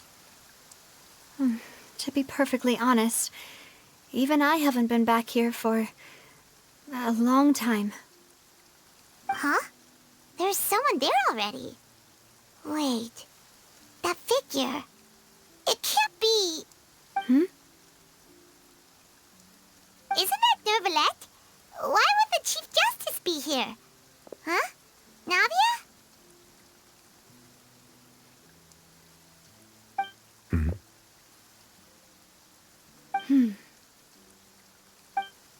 My apologies. I should have asked before coming to pay my respects. Don't say that. Sorry about that. Oh, I was trying to say there's no need for you to apologize. I wanted to show my father how much I've grown, but still, I doubt I've grown to the point that even the Chief Justice would feel compelled to apologize to me over and over. In that case, I will stop apologizing for now.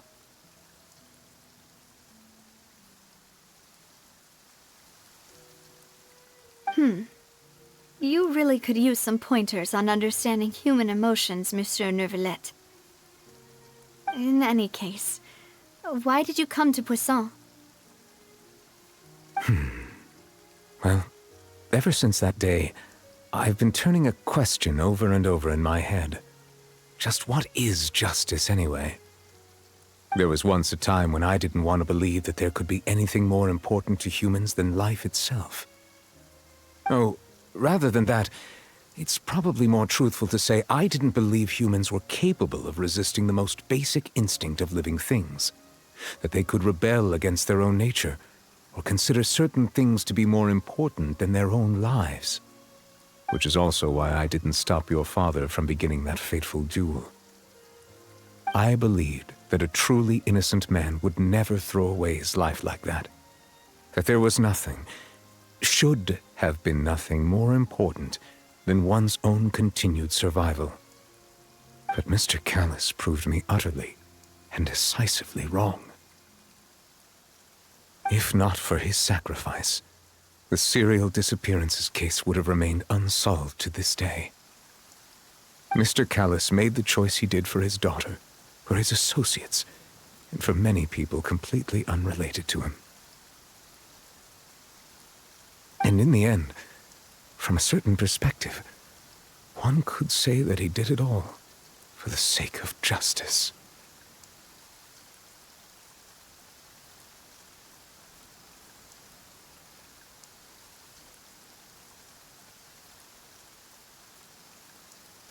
A justice that's higher than life itself.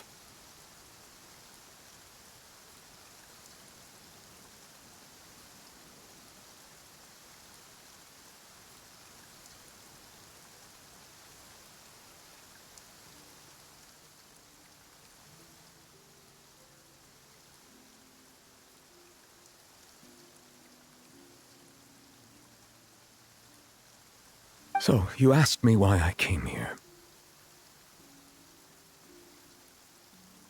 I just wanted to say my apologies to Mr. Callus in person. I should have noticed all of this much sooner. This regret has filled me with a sadness that has haunted me for days. That high and mighty chair in the Opera Epiclese indeed insulates one from many important things. Spina di Rosula, thank you so much for your hard work and perseverance. I'm sorry for being mad at you before.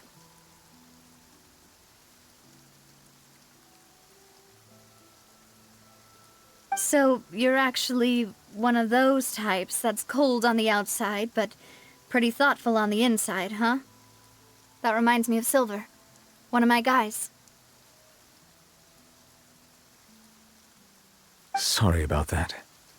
Self-expression is not one of my strong suits. Didn't I just say you don't need to apologize? So Navia and Neuvillette seem to have made their peace as well. Let's not disturb them for now. We can wait till after they're done.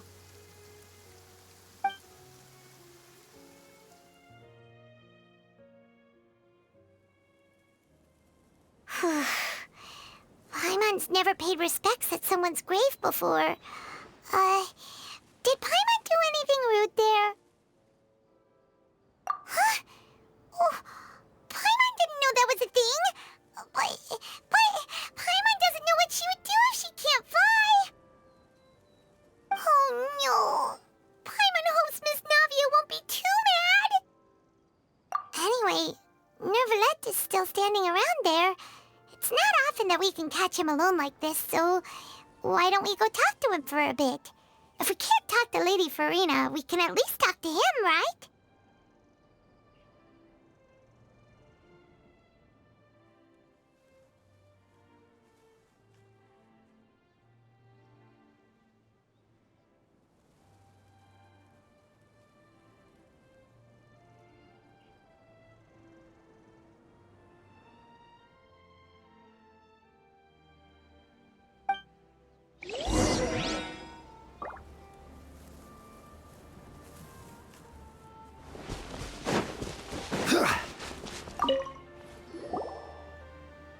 Oh, it's you two.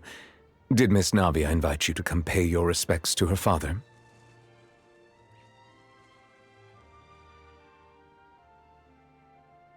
Mm-hmm. We ran into Navia on the streets today, so we just followed her here. I see. Then is there something that I can help you with? Well, it's pretty hard to run into you like this since you're usually super busy. So we figured we could try to ask you a few questions, if that's okay. Please feel free. Though outsiders, you helped us solve one of the greatest mysteries in Fontaine, and it would be my pleasure to return the favor.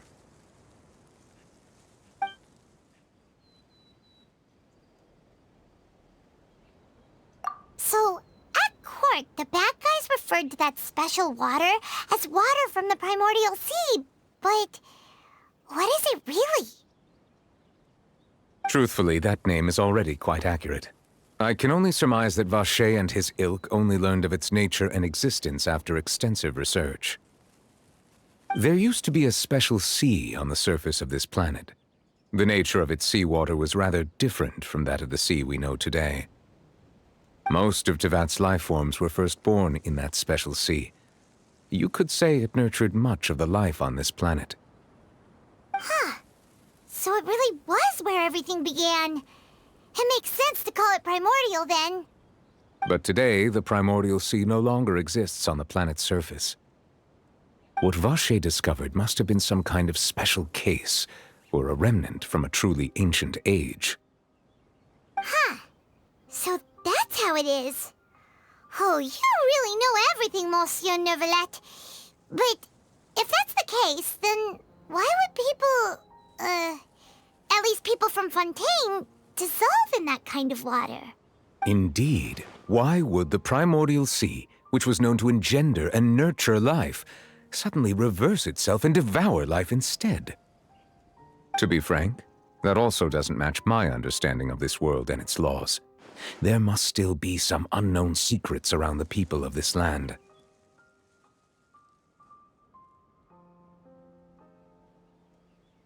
Is there anything else you'd like to ask me about?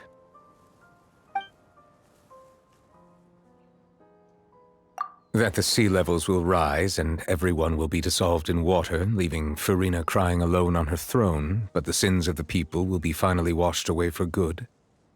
Does that appropriately summarize the version you've heard? That's right! It was Linny that told us back then. And that about covers all the main points. Yes, up to the present, I think we reached a point where we have no choice but to confront this prophecy directly.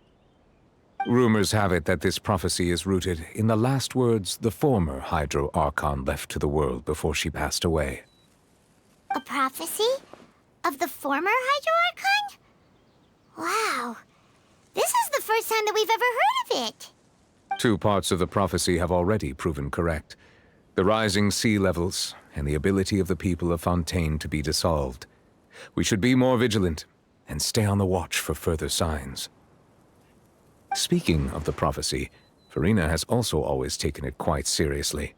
Indeed, she has been collecting information and intelligence from across Tevat for this purpose. If the rumors were true, then perhaps this prophecy is the conundrum left to Farina by her predecessor. But with Farina being the way she is, can we really trust her to solve it? Is there anything else you'd like to ask me about? My apologies. My investigation has still not reached its conclusion. However, I still believe the judgment of the Oratrice was not rendered arbitrarily. But you also said you thought he was innocent. For many years, I have been quite aware that the Oratrice does not simply mechanically repeat the verdict that I give on each case. As a divinely created mechanism, the people's unified faith in the concept of justice is integrated into it. Not only can it produce the incredible power of indemnitium, but it likely also possesses other traits, such as self-awareness. Which is all to say, I have been prepared for a situation like this for a long time. So when Lenny told us that he heard a human voice from the room where the Oratrice's core is stored... I was not aware such a thing had occurred. Perhaps that could serve to prove my conjecture. I will add that to the list of items to investigate. In any case, I am inclined to believe that the Oratrice does have a methodology all its own. We just do not have enough information. Based on Farina's reaction, I doubt even she had any idea what was going on. She managed to bluff her way through it, though, with her time-tested twin tricks of bravado and drama. While we do intend to get to the bottom of this, for now, we regret to say that the Fatui Harbinger will just have to bide his time in the fortress of Meripede. If we did incorrectly convict him of crimes he did not commit, we will most certainly compensate him to the fullest extent allowed by the law. If you ask Paimon, the only compensation he'll want is a no-holds-barred fight with you. Is there anything else you'd like to ask me about? Your sibling, another blonde-haired traveler. I'm sorry, but I've never seen anyone who matches that description.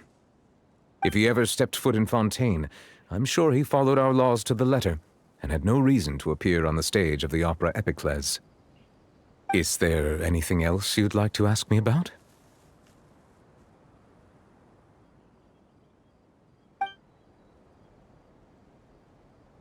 Very well. It was my honor to provide you with what answers I could. I very much enjoyed conversing with you. It will soon be time for me to leave this blissful tranquility behind and return to Palais Memornia.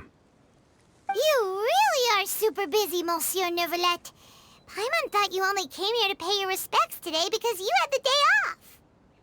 Crime and villainy do not have the day off, and so justice must work around the clock as well. This is merely the nature of a justice's work. All right, you've got a point. Huh? Paimon just noticed that the rain has stopped.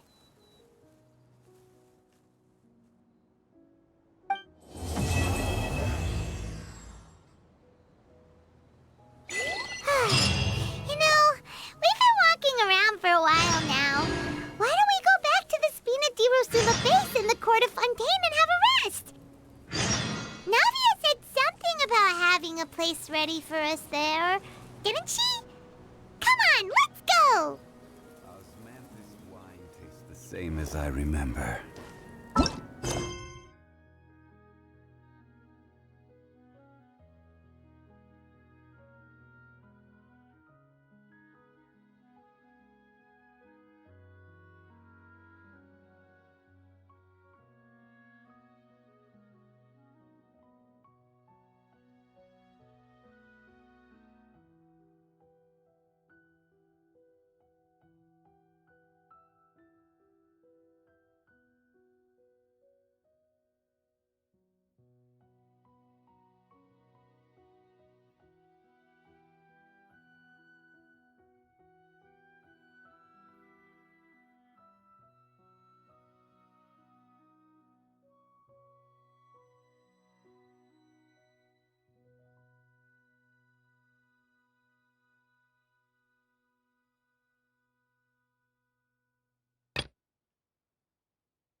But where are those who share the memory?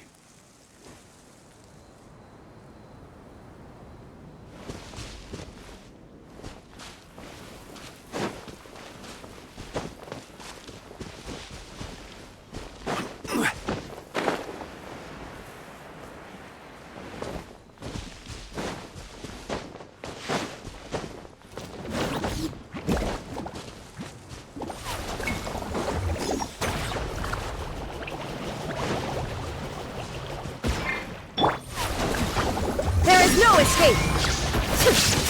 Torn to oblivion!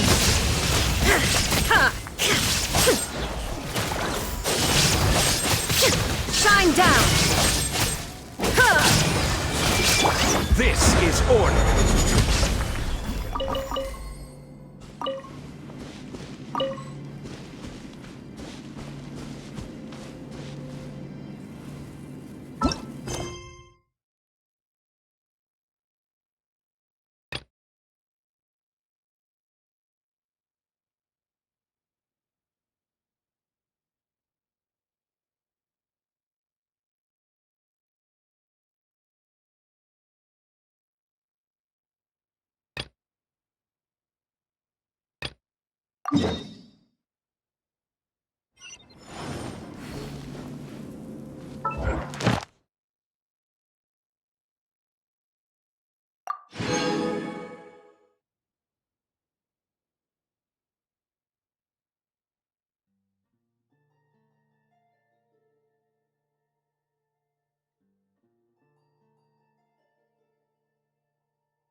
Every journey has its final day.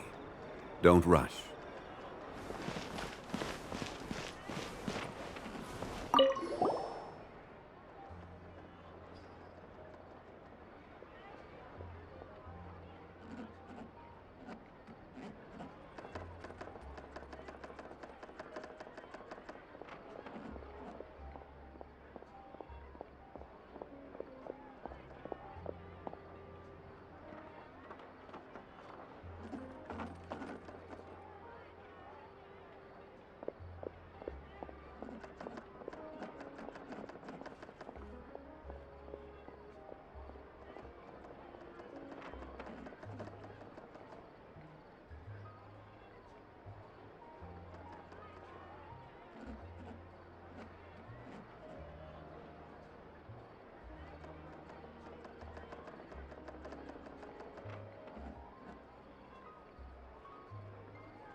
There'll be an extra fee for that.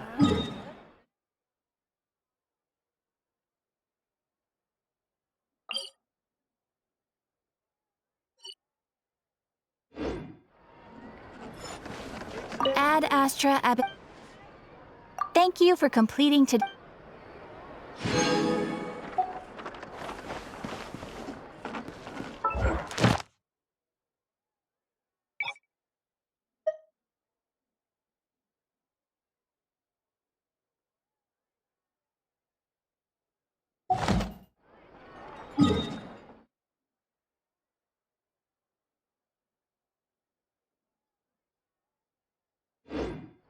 Osmanthus wine tastes the same as I remember.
A good newspaper should be a lighthouse of truth.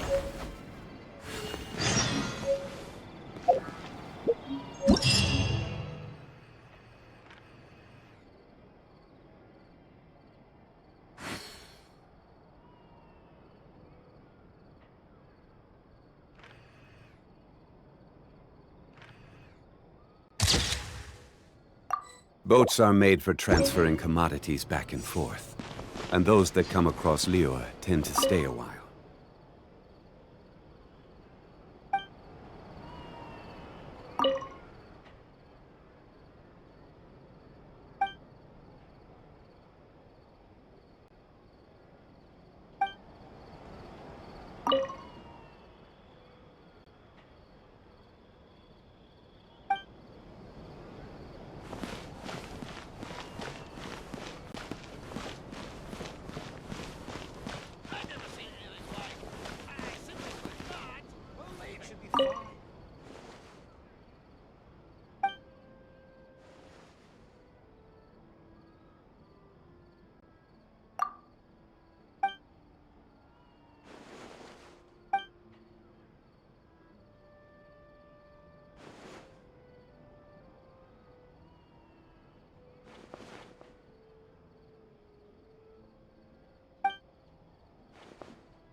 It's been getting quite busy recently.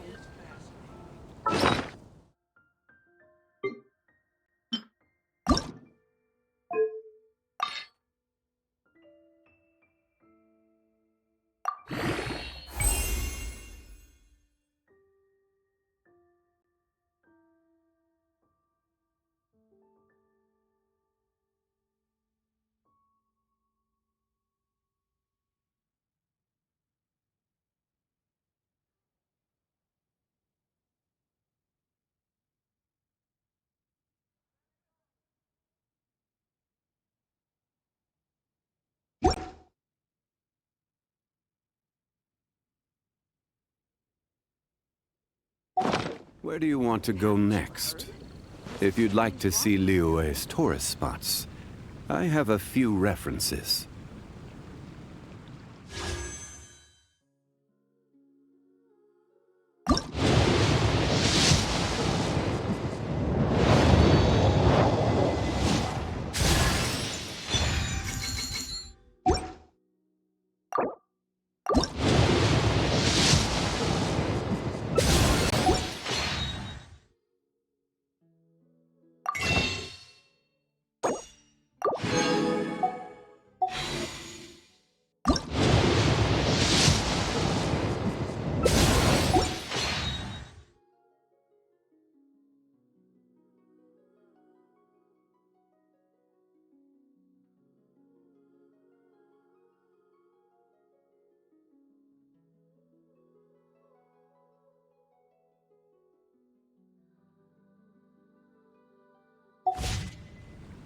Boats are made for transferring commodities back and forth. And those that come across Liyue tend to stay a while. So it is where many things come to settle. Osmanthus wine taste.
Same.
Osmanthus Y.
Illusion shattered! Inazuma shines eternal!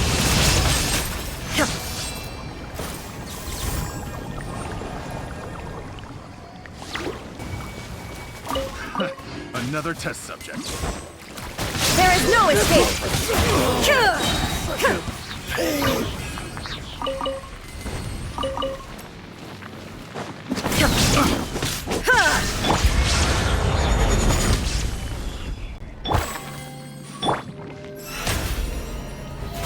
How brilliant!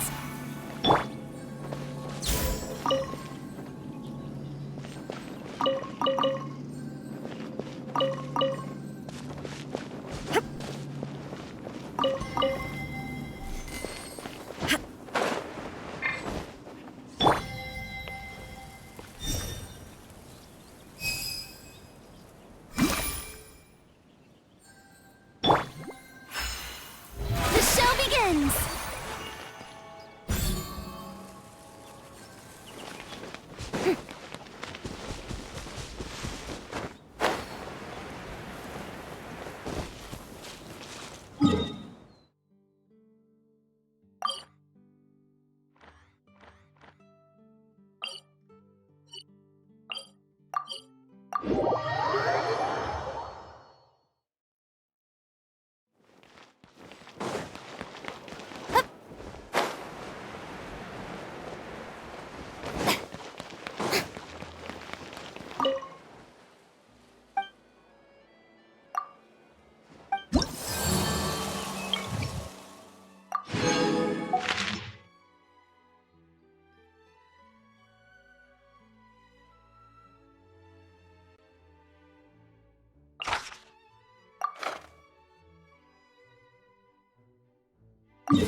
Where are you? Lightning, echoing song! Now you shall perish! Transgressions! Shine down! This is Her Majesty's gift! I will have order.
Solidify!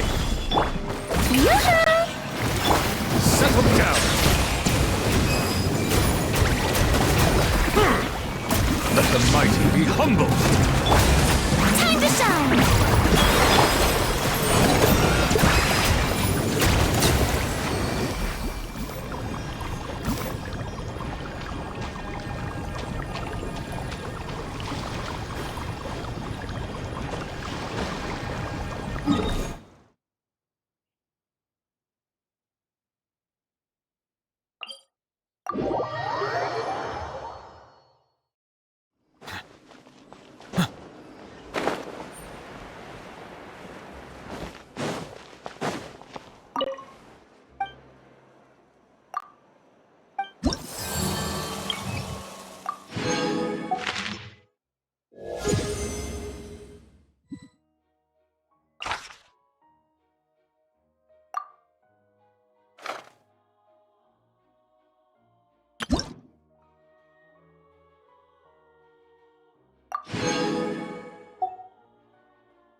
Water comes in many flavors to the discerning palate.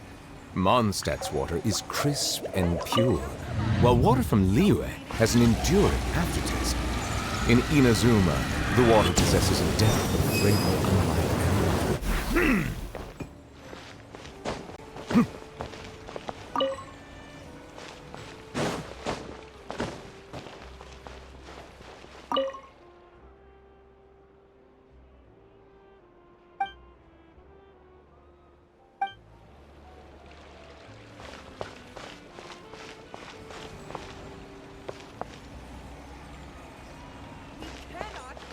unlike any other.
I see the value in my own work, but I also see the meaning in all the endeavors of the people of Fontaine. I believe I will continue to take pride in fulfilling my duties.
Water comes in many flavors to the discerning palate.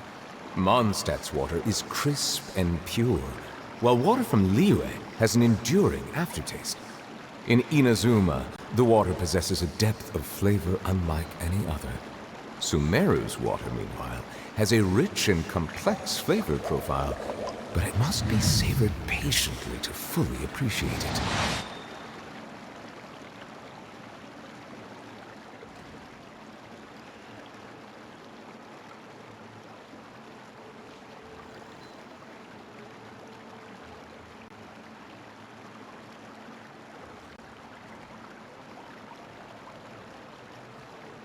I see the value in my own work, but I also see the meaning in all the endeavors of the people of Fontaine.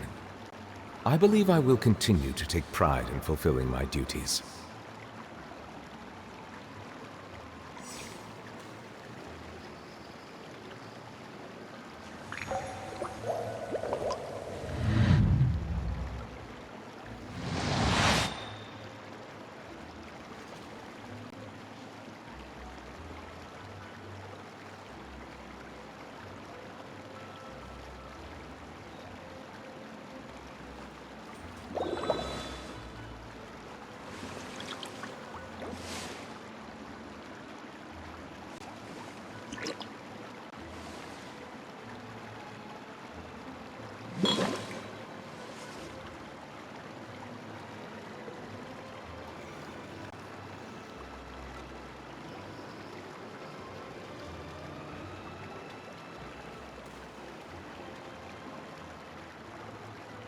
Melusines are beautiful creatures.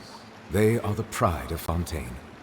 Be sure to befriend them and cause them no harm.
Yep, it's the room, and it's empty and waiting for us as promised. Navia is such a good person. Now that the serial disappearances case has been solved, no one's going to come after us for anything. Even without Silver standing guard, we can just completely relax. Why don't we stay and rest up here for a while? Even machines in Fontaine need to stop and recharge now and then.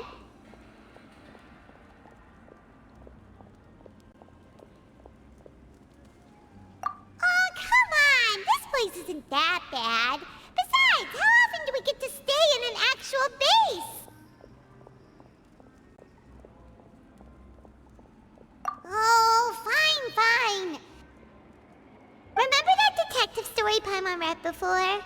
Well, the author is about to release a new book, so Paimon wanted to buy it as soon as it came out and have a quiet place to read it. Yippee! Then it's agreed. Come on, let's get some sleep. We'll need to be up first thing in the morning to get in line and buy a copy.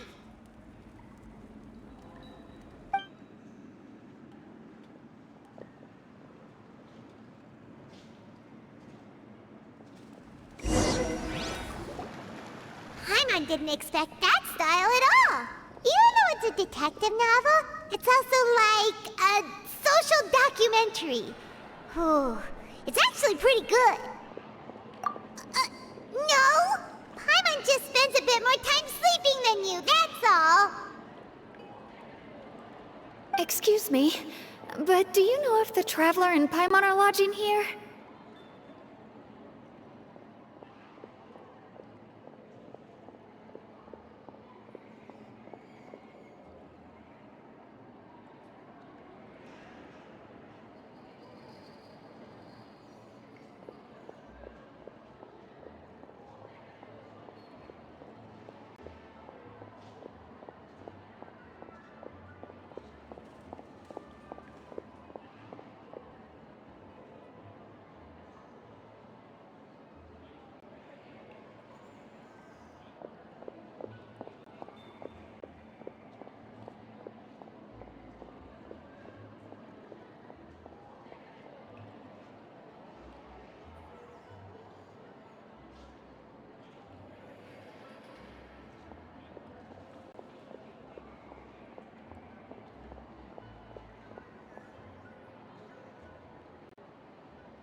Huh? Who are you? Paimon doesn't recall seeing you before. Wait, you're not here to give us trouble, are you? A blonde traveler and a chatty little fairy. Whew, looks like I found the place. Good thing I asked the Spina di Rosula. Seems they sent me the right way.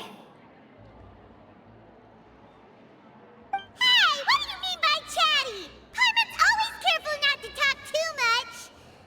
Most of the time, anyway.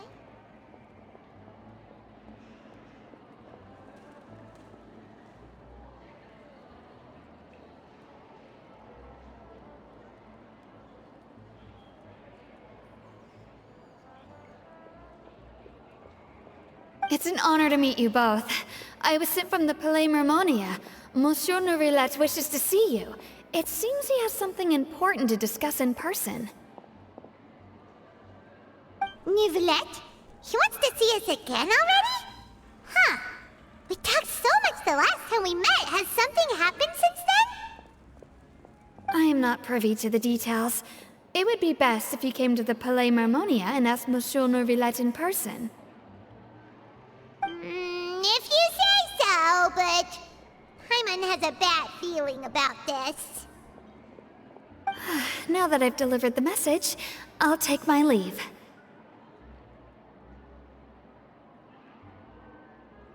Thanks! We haven't left the room for a few days, so we'll head over once we've freshened up a bit.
standing there?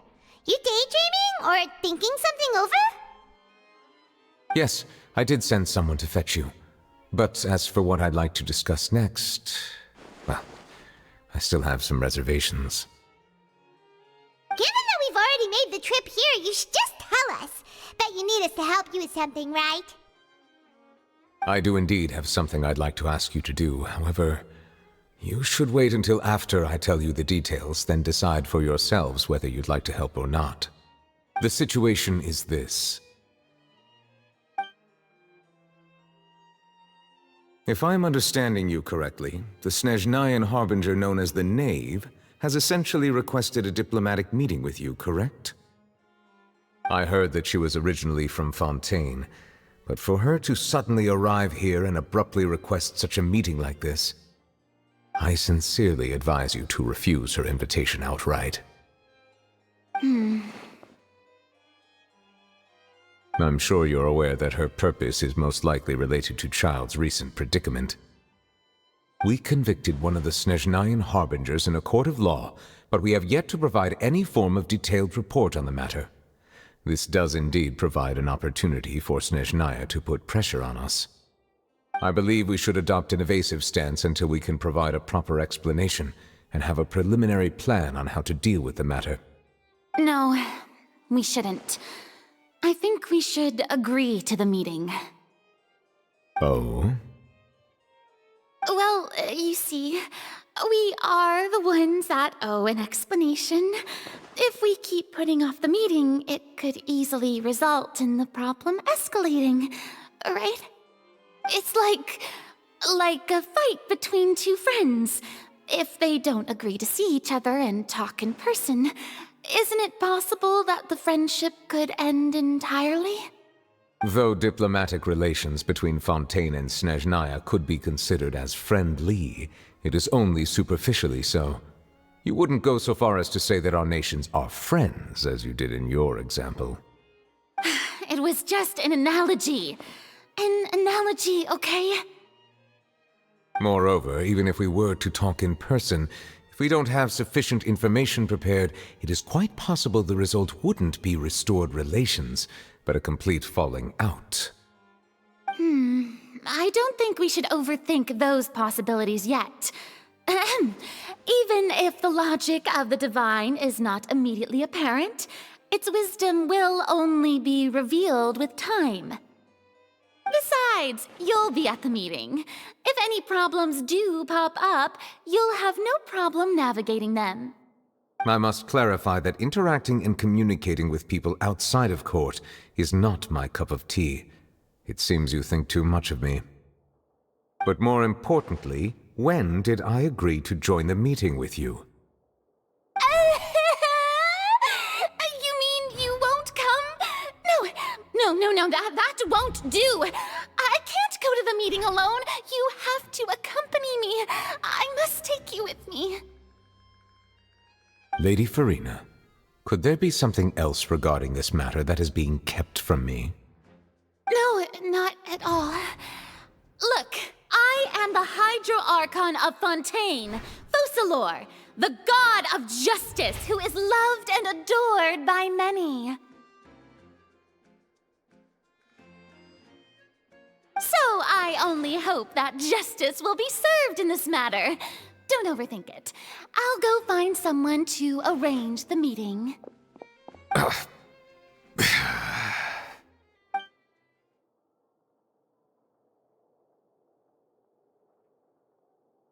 Though it could officially be considered a diplomatic conference, I prefer to see our meeting today as an ordinary tea party. I assume you see it the same way, Miss Farina?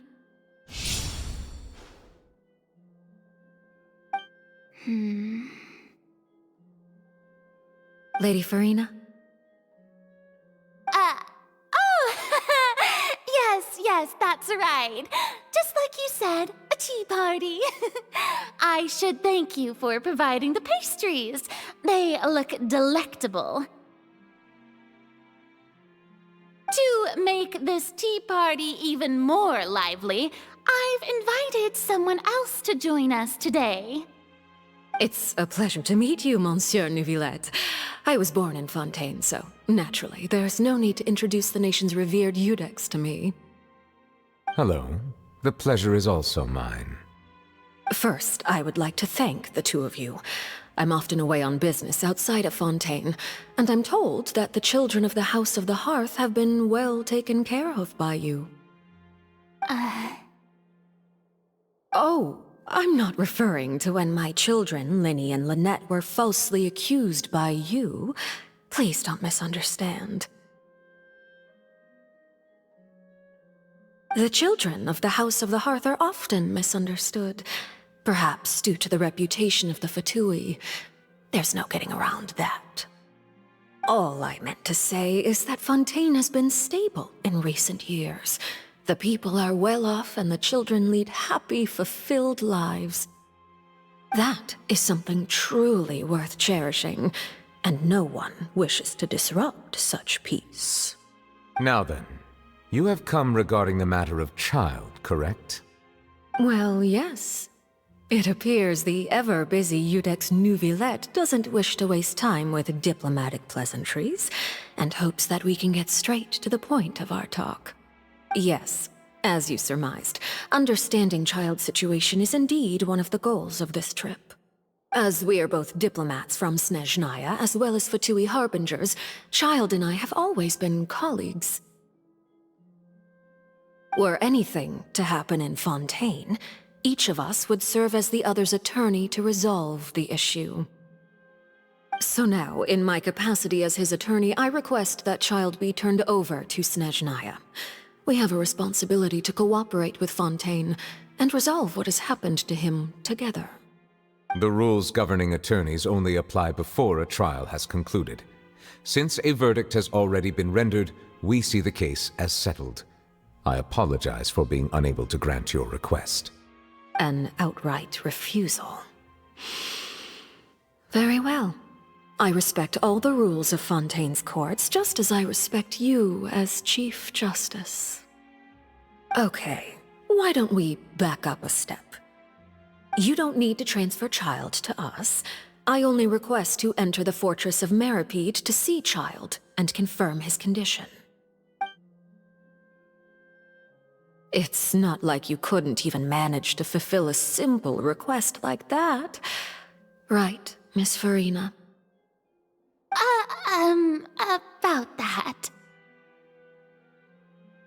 The Fortress of Meripede has always been completely autonomous. Even we have no authority to interfere there, and diplomatic issues do not suffice as an excuse. However, if you absolutely must confirm the situation of the Harbinger, I have a proposal.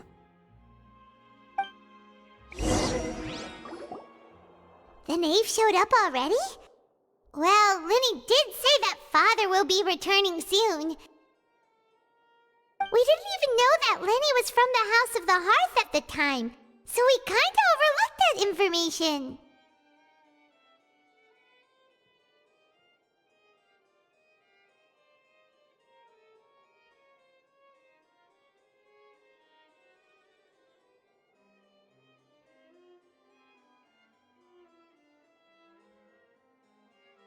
Yes, thank you for your kind advice.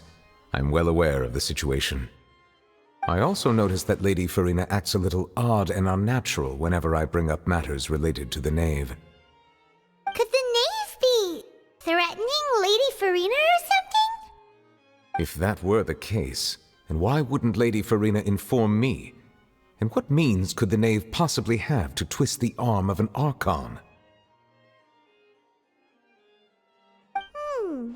So maybe that's not very likely. Even though Farina can act a little weird at times, she's still an Archon.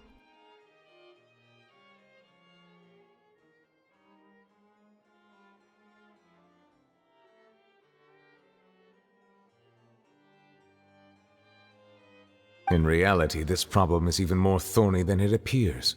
According to reports from the Fortress of Meripede, Child recently disappeared under mysterious circumstances. The details are still unclear. We cannot rule out an escape, but there have also been no reports of him outside of the Fortress of Meripede. Special guards oversee the fortress, and its internal systems are extensive. Combined with the special characteristics of the surrounding terrain, an escape should not be possible. I suspect that there's something else behind Child's disappearance. I was only willing to share this information with you because you are friends of Child, and it is my duty to see justice done.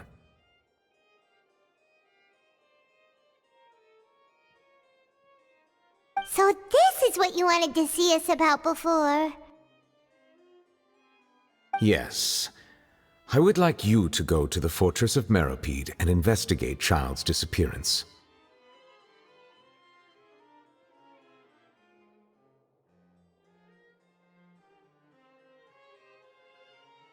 This was my proposal during our meeting with the Knave. Rather than allowing her to intervene, I offered to send someone to find out about Child's situation and report back to her in detail. The Knave did not seem satisfied by my proposal, but she still agreed to go along with it for the time being. Her words were, "We will talk more once we have that report."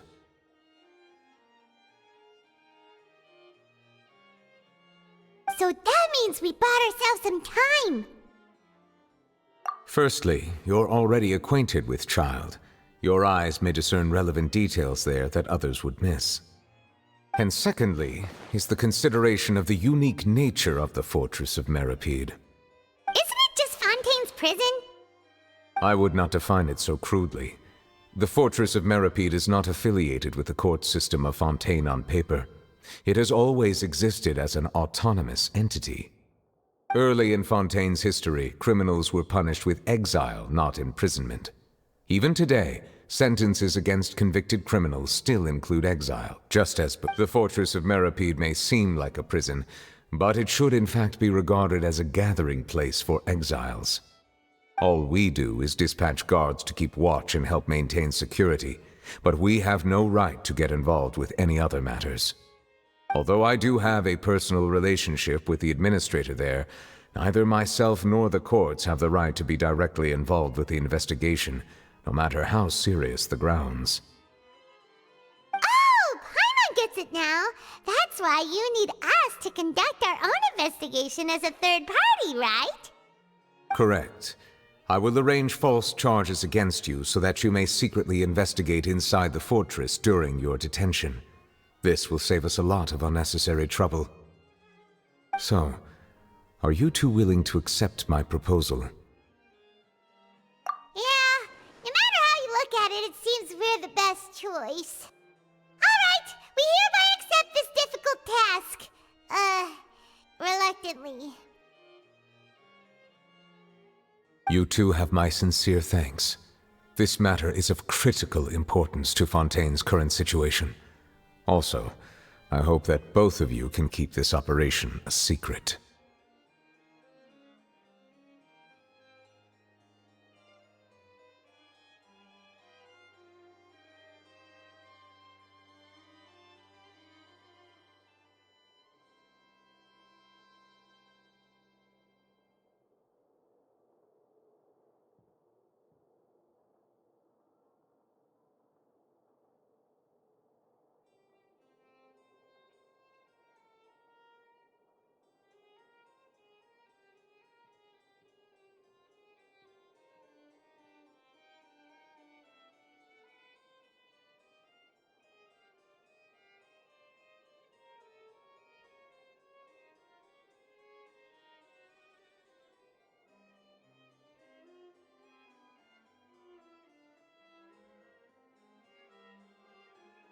We will rendezvous at the Fortress of Meropide's entrance on Araneus once you've prepared yourselves. I will arrange for someone to take you inside.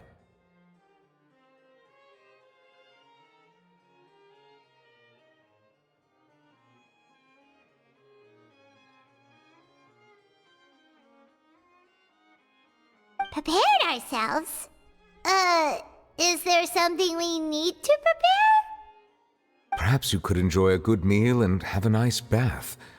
I'm afraid that living conditions inside the fortress are nothing like those on the outside world. Oh, right! Even though we'll be there on trumped-up charges, we'll be in prison for real.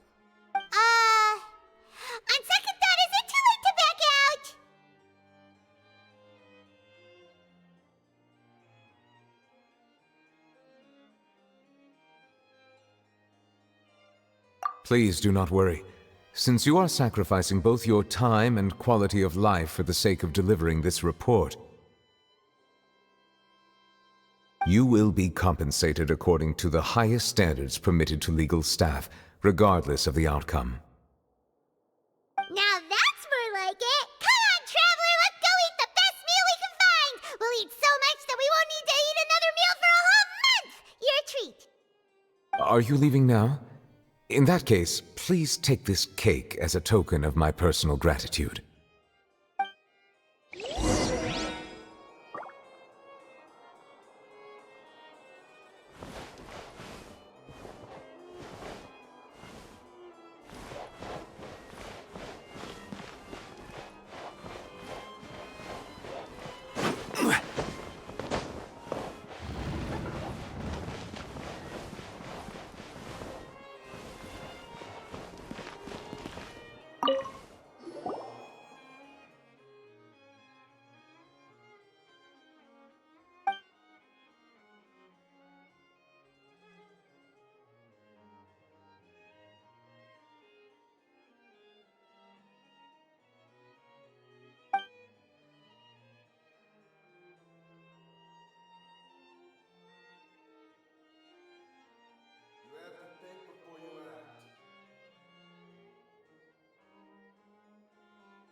These newcomers are full of enthusiasm.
was pretty good.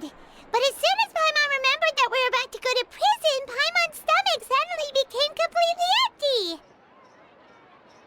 Now that Paimon thinks about it, we've always been super careful ever since we arrived in Fontaine. Just to avoid breaking any strange laws here. But here we are, about to willingly send ourselves off to the Fortress of Meropide. Maybe this is what they call fate. Let's just try our best to investigate everything quickly once we get there. Paimon doesn't want to stay in prison too long. Oh, what is that I hear? Is it the taste of a breaking story? Hey! You can't hear a taste! And what are you doing here, Charlotte? Oh, don't remind me. I invited an eyewitness to a case to eat here, and I was planning to get some great material out of him. But he didn't even show up. Calm down, calm down. This is nothing new. As a journalist, you should be used to this by now. As long as you can score some juicy tidbits from the traveler, you might still be able to recover the cost of the meal. You know we can still hear you, Charlotte.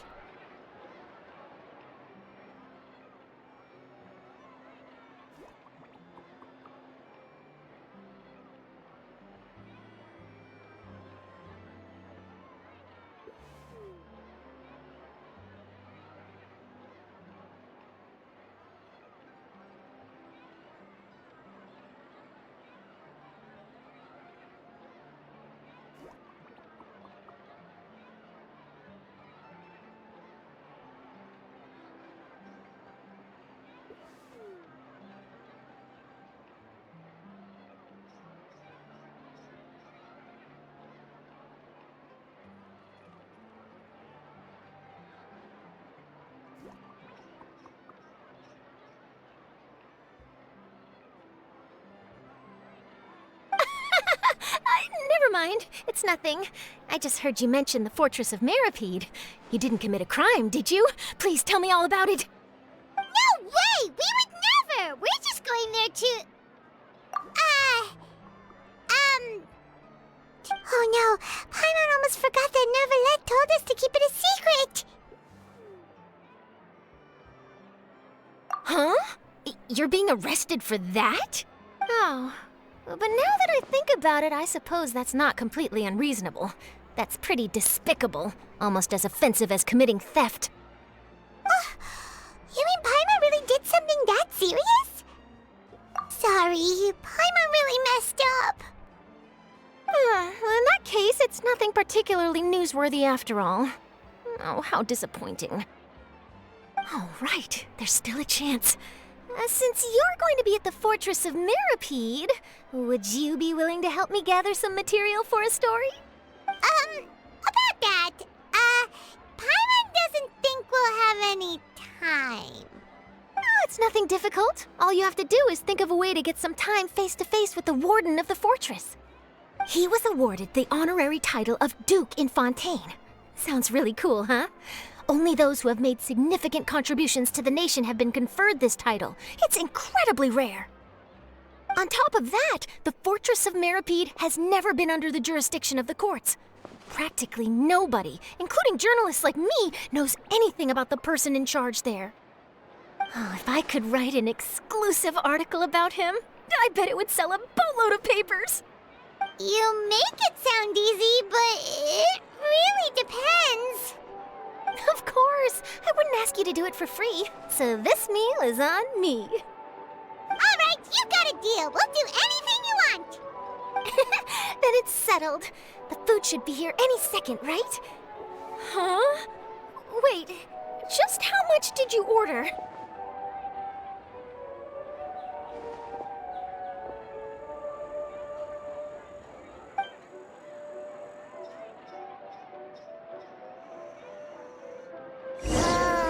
Paimon's so full. Well, guess we have nothing to regret now, so let's get going. Wait. Paimon just said something really ominous, didn't she?